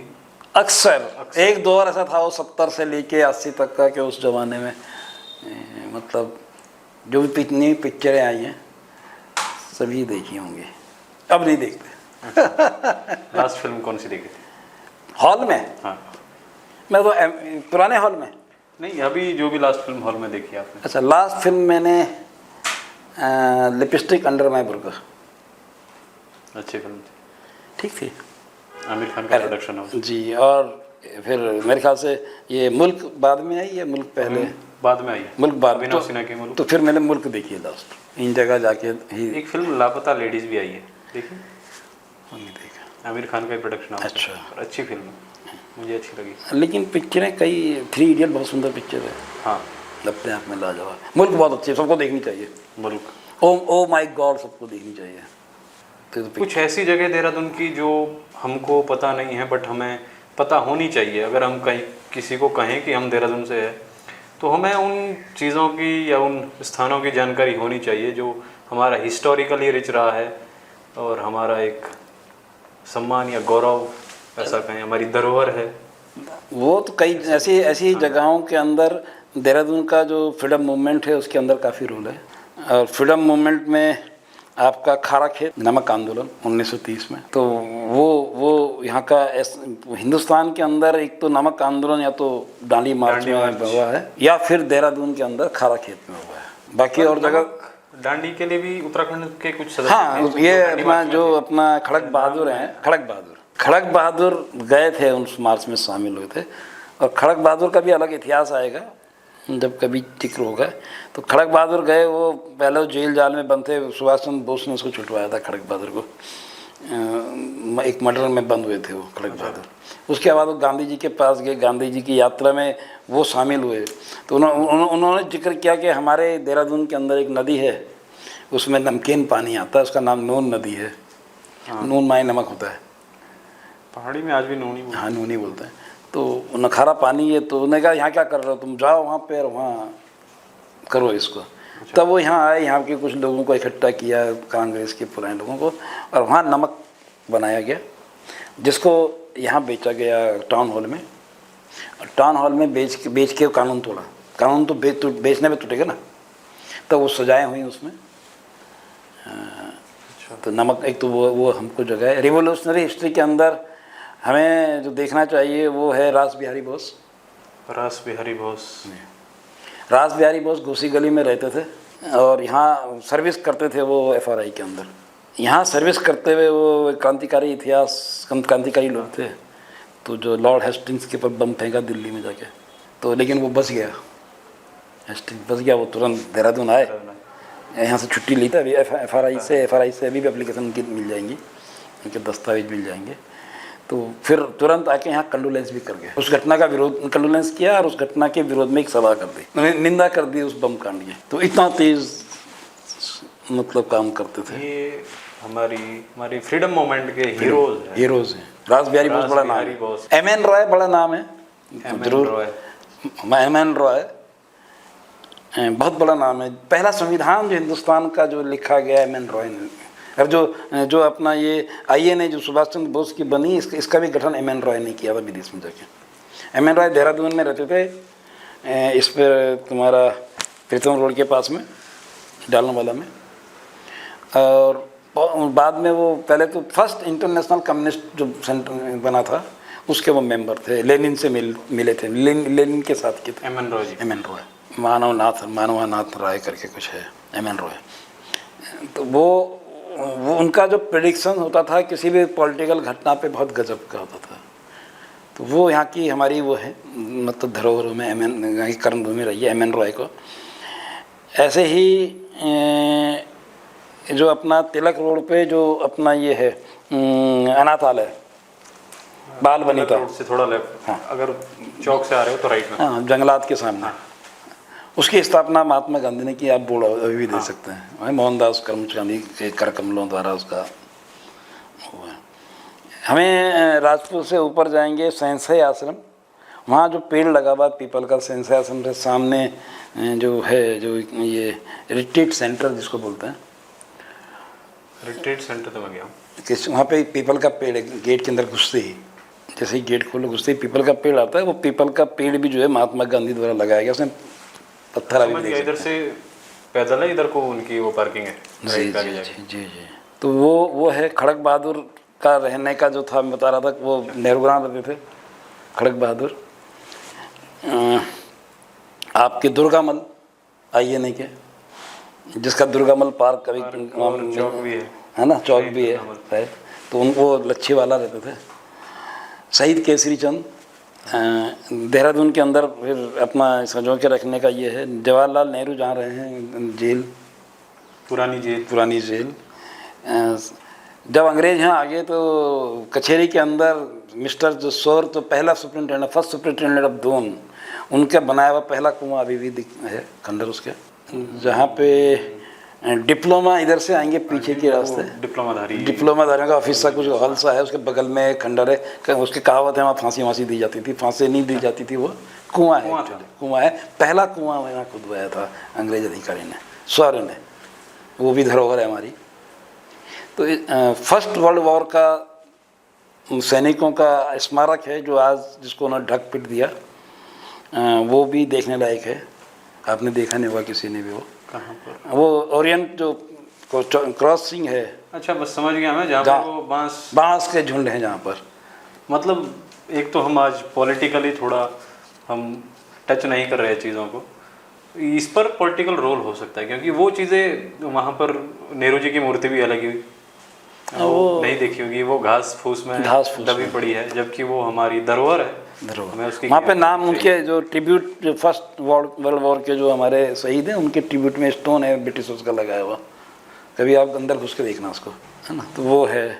हम कहीं और के पेड़ काट रहे हैं, वहाँ उसको घास फूस में, हाँ, उसमें ढक दिया हमने उसको, देखे ना लोग, ताकि कई चीज़ ढक रहे हैं हम लोग। अभी एक और यहाँ पे मोनूमेंट, एक तो अभी धराशायी कर दिया हमने, एक और है जहाँ पे कनक, आप बोल रहे हैं ना, कनक सिनेमा, वहाँ पे बिजली घर, एक बिजली घर, हाँ है इस तरफ सामने, जहाँ विक्रम खड़े होते हैं, विक्रम खड़े होते हैं। वो जो बिजली घर का डिजाइनिंग जो है, वो बिजली घर नहीं है, वो ट्राम रेलवे लाइन बनाने का विचार था। वो ट्राम का जो है टिकट घर है, स्टेशन। राजपुर रोड वाला भी, राजपुर रोड जो जमींदोज कर दिया इन्होंने, वही ना। हाँ, अभी हटा दिया उसको। हाँ, वो भी वही था, आनंदम के बगल में। आनंदम के बगल में। तो अभी तो वही कह रहा हूँ कि हमें धरोहर, क्योंकि वो स्ट्रक्चर तो सेम ही था। हाँ, वो दो स्ट्रक्चर, वो धरोहर थे वो। तो हमारी हिस्ट्री के, तो हिस्ट्री में जिक्र भी कर रहा था कि हमने अपनी धरोहरों को रखना हमें आया नहीं, हमने उसको मिटा दिया। कि विकास की अंधी दौड़ में हम लोग जो है अपना, पता नहीं कौन सा विकास को मिटा रहे हैं, और शायद फिर वही चीज़ें है कि एक दिन हमारी धरोहर में मिटा दी जाएगी। हमारा जो आज हम कर रहे हैं, हाँ, कई चीज़ें, पास्ट है। अभी घंटाघर का जिक्र आप कर रहे थे। हाँ। आज देहरादून अगर एक घंटाघर बनाएंगे कहाँ का है तो कोई अंदाजा भी बता कहने वाला था उस समय पर, फिर हमारा वो पावर हाउस पे चले गए थे हम लोग। हाँ। मैंने कहा फिर बाद में पूछूंगा घंटाघर का जिक्र उस पर।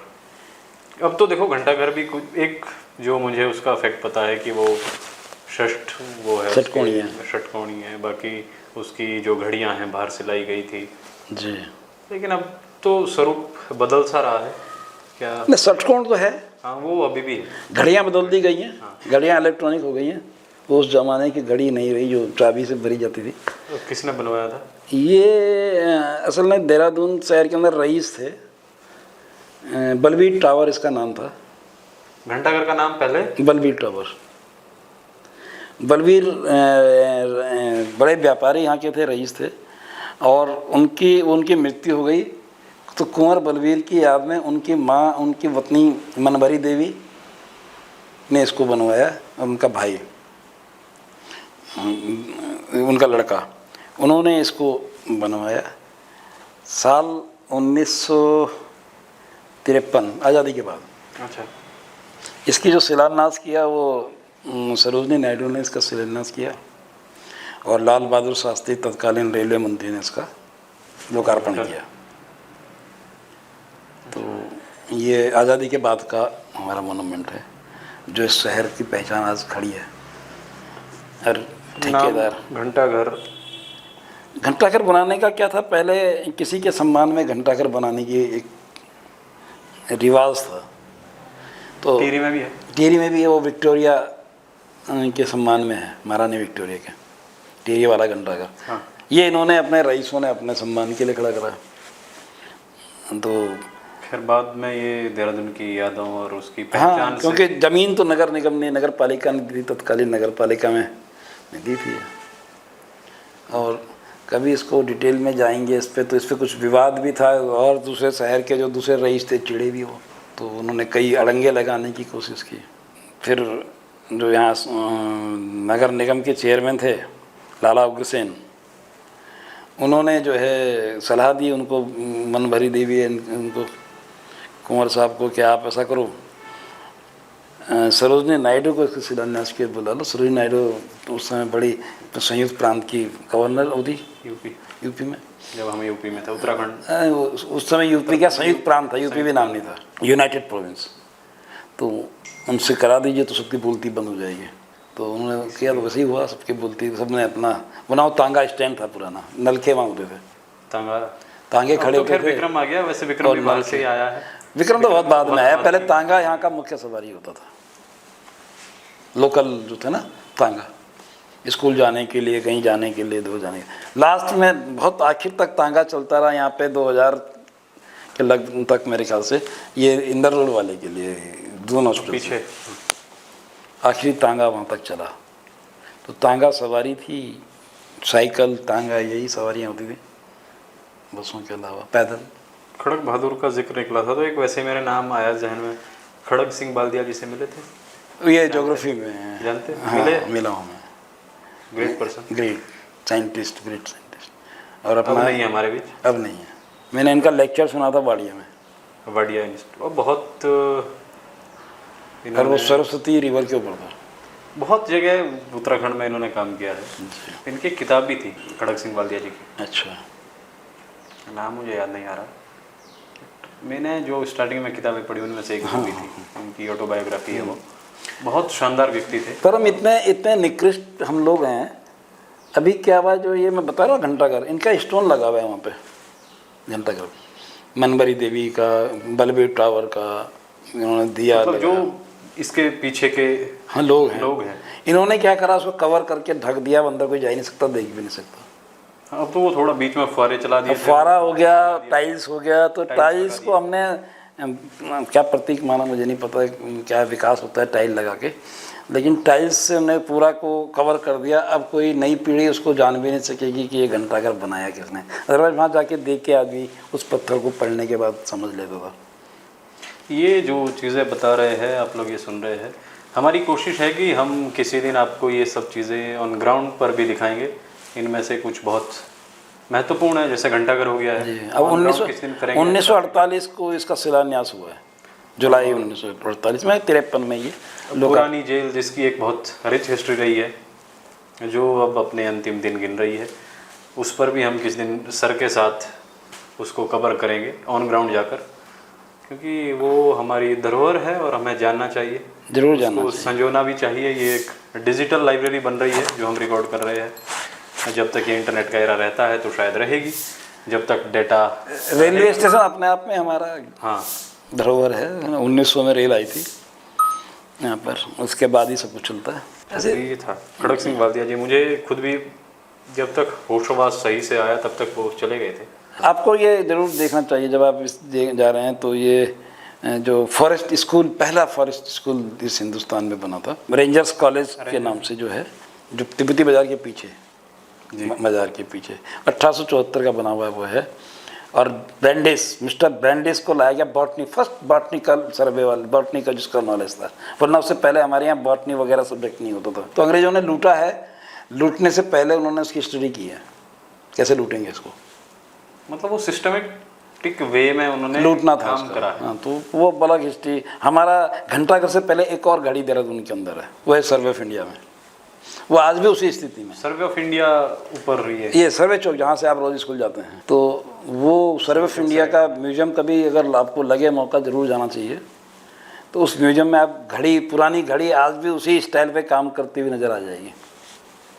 इसमें तो इलेक्ट्रॉनिक हो गया, वो इलेक्ट्रॉनिक नहीं है, अभी भी वो वेट पे चलती है, चाबी भरते हैं, उसे बड़ी तार होता है, वेट से वो धीरे धीरे एक एक सेकंड पे नीचे खिसकता है, वो तब चलती है।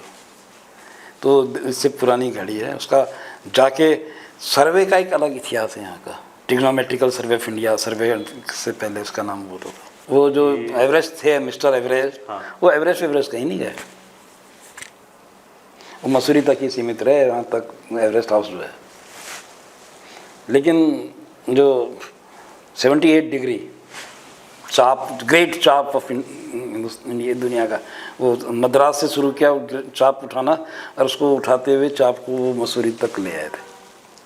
हजारों आदमी मरा है, मतलब किसी भी युद्ध के अंदर उतना आदमी नहीं मरा होगा जितना जमीन नापते हुए, पृथ्वी को नापते हुए यहाँ आदमी मरा है।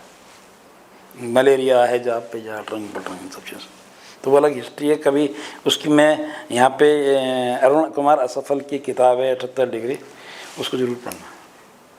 मतलब ये मुझे बिल्कुल भी पता नहीं था इसके बारे में, ये आपने, वो एक अलग ढंग का है सर्वे का हिस्ट्री जो है। सर्वे दुनिया नप रही थी, दुनिया में सबसे पहले नपी देहरादून, ये हिंदुस्तान के अंदर सबसे पहले, हाँ, नाप अलग अलग जगह नाप हो रही थी, लेकिन सबसे बड़ा नाप जो जिसको ऑथेंटिक माना गया पूरी दुनिया के अंदर, वो हिंदुस्तान के अंदर ब्रिटिशर्स ने, लैम्पटन, मिस्टर लैम्पटन फर्स्ट आते हैं सर्वे। हाँ, सर्वे वो शुरू करते हैं वहाँ से। शौक है, उनको शौक है, उनको अंग्रेजों ने नौकरी नहीं दी थी, तो आर्मी तो उनका हॉबी था कि यार ये करना है, तो डंडे से नापा उन्होंने। आप लगाइए अंदाजा, डंडे से नाप रहे हैं।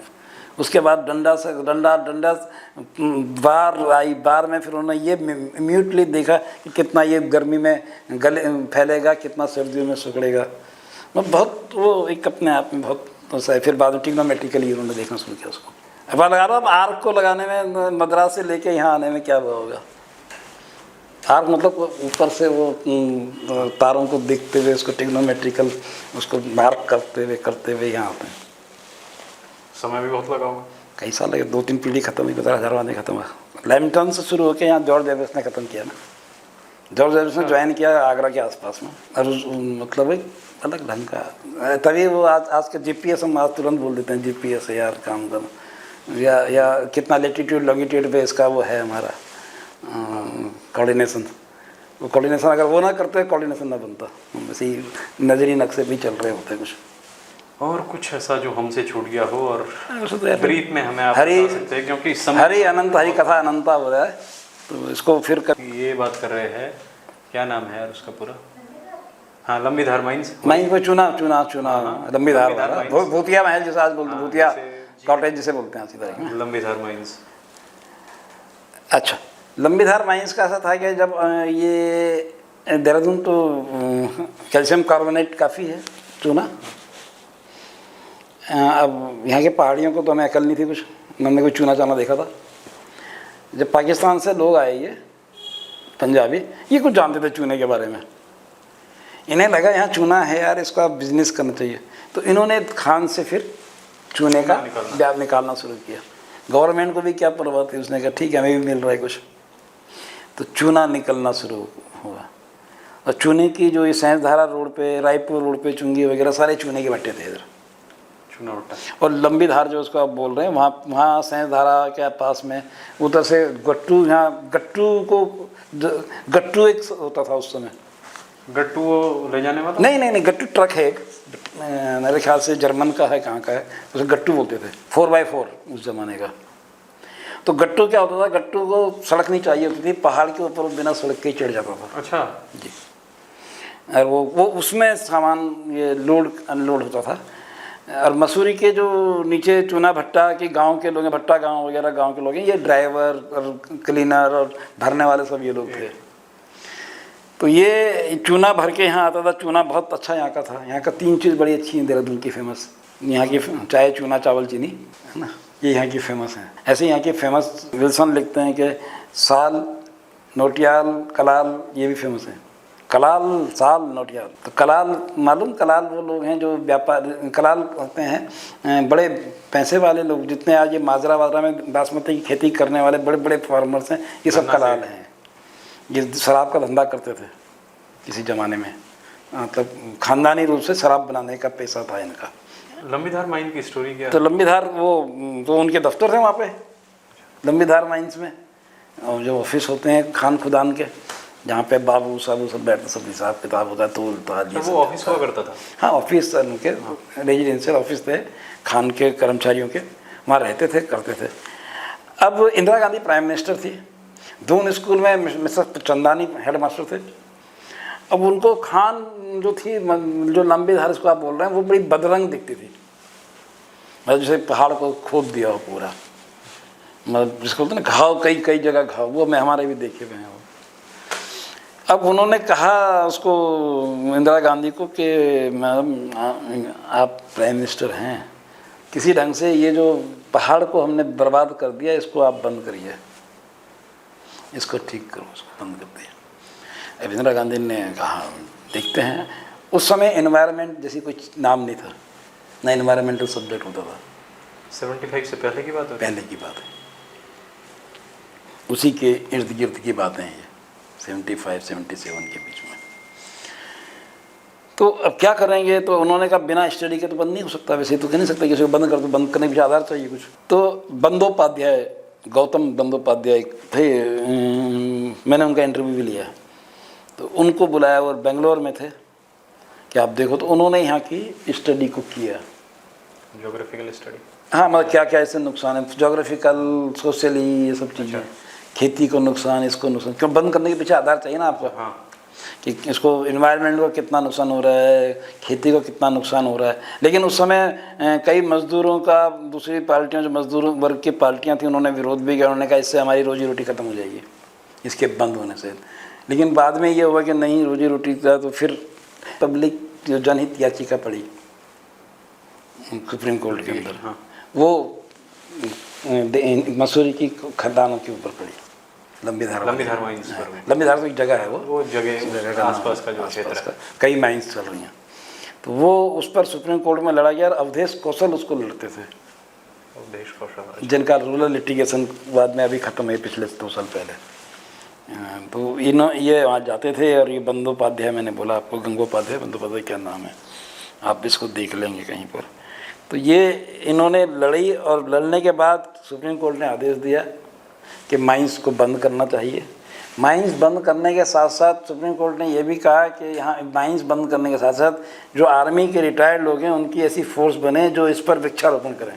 और फिर इको टास्क फोर्स का गठन हुआ, और इको टास्क फोर्स की जिम्मेदारी बनी कि वो मसूरी के उन खदानों पे जो बदरंग हो गई थी, सेंसधारा में भी होती थी वैसी काफ़ी, इन रायपुर, सेंसधारा, मसूरी, इन पर पेड़ लगे वृक्षारोपण में। तो आज जो हमको पेड़ दिखते हैं उधर, अब वो खाली हमें तो है, खाली हमको वो तो दिखते हैं लंबीधार के जो भूतिया महल हैं, भूतिया कोठियाँ जो हैं, जिनको भूतिया कोठियाँ बोलते हैं उसी तारीख में।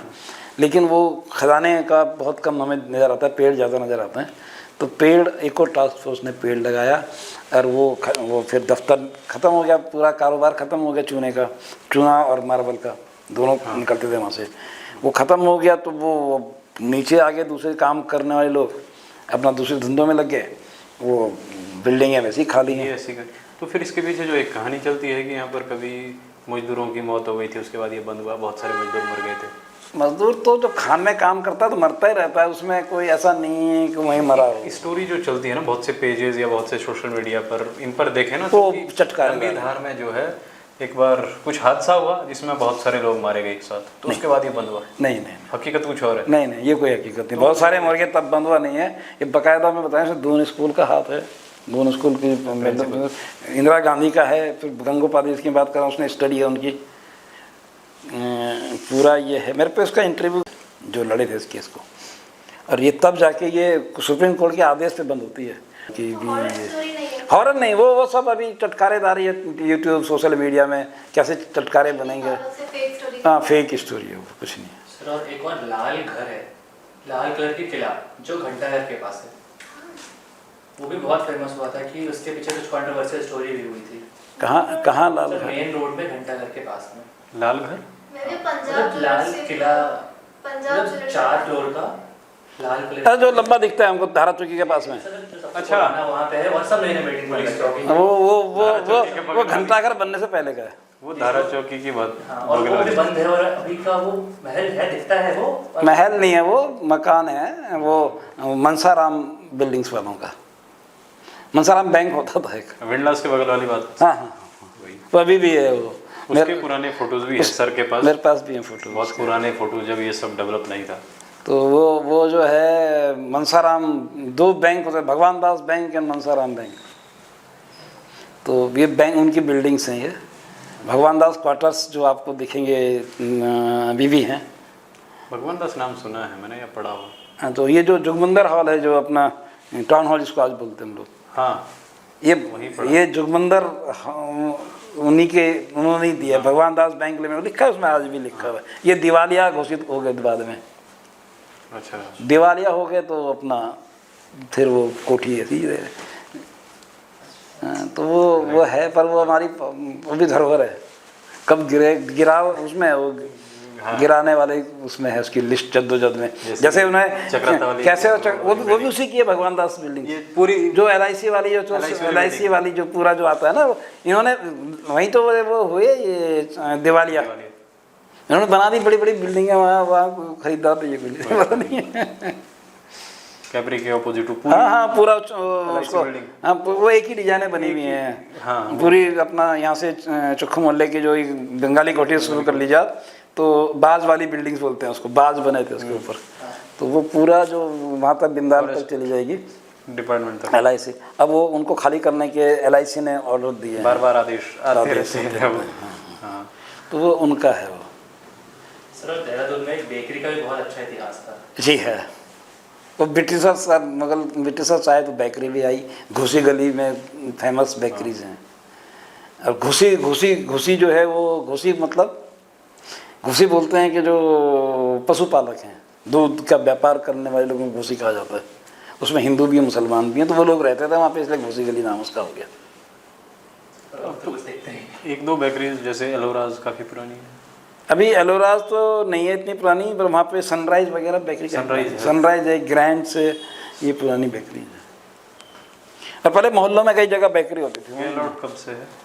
गैलोड भी काफ़ी हम बचपन से ही देख रहे हैं। आप लोग भी जाते थे? हाँ, गैलोड हम बकायदा, गैलोड पलटन बाजार में होता था पहले। वही है, हाँ स्टार्टिंग में ही बोला। हाँ, पर वो इतना पुराना नहीं है। गैलोड एक नीचे था पहले, मिशन स्कूल के पास में। अच्छा, अब नहीं है वो मिशन। हाँ, वहाँ पे Himalayan water factory, CNI boys जो आज है उसको मिशन स्कूल था वो पहले। AP मिशन, उससे पहले AP मिशन, अभी भी रोड होगा। अच्छा, वहाँ थी पहले गैलोड, उनका ही होगा। आइसक्रीम ना, आइसक्रीम पार्लर ना, आइसक्रीम तो हुआ है, आइसक्रीम वगैरह बेकरी, आइसक्रीम वगैरह का फैशन बाद में आया। पहले आइसक्रीम नहीं होता था। हमारे टाइम पे आइसक्रीम लोकल होती थी। हमारे टाइम पे आइसक्रीम में कुल्फियाँ काफ़ी चलती थी, लेकिन आइसक्रीम का रिवाज बाद का है। उससे पहले चाट वाली गली में चाट वाट खाने का रिवाज है। हलवाई, अलग अलग हलवाई हैं। हलवाई वाली तो फेमस थी चाट के लिए, पकौड़ी टिक्की के लिए। अभी है नहीं वो लोग जिनकी फेमस थी।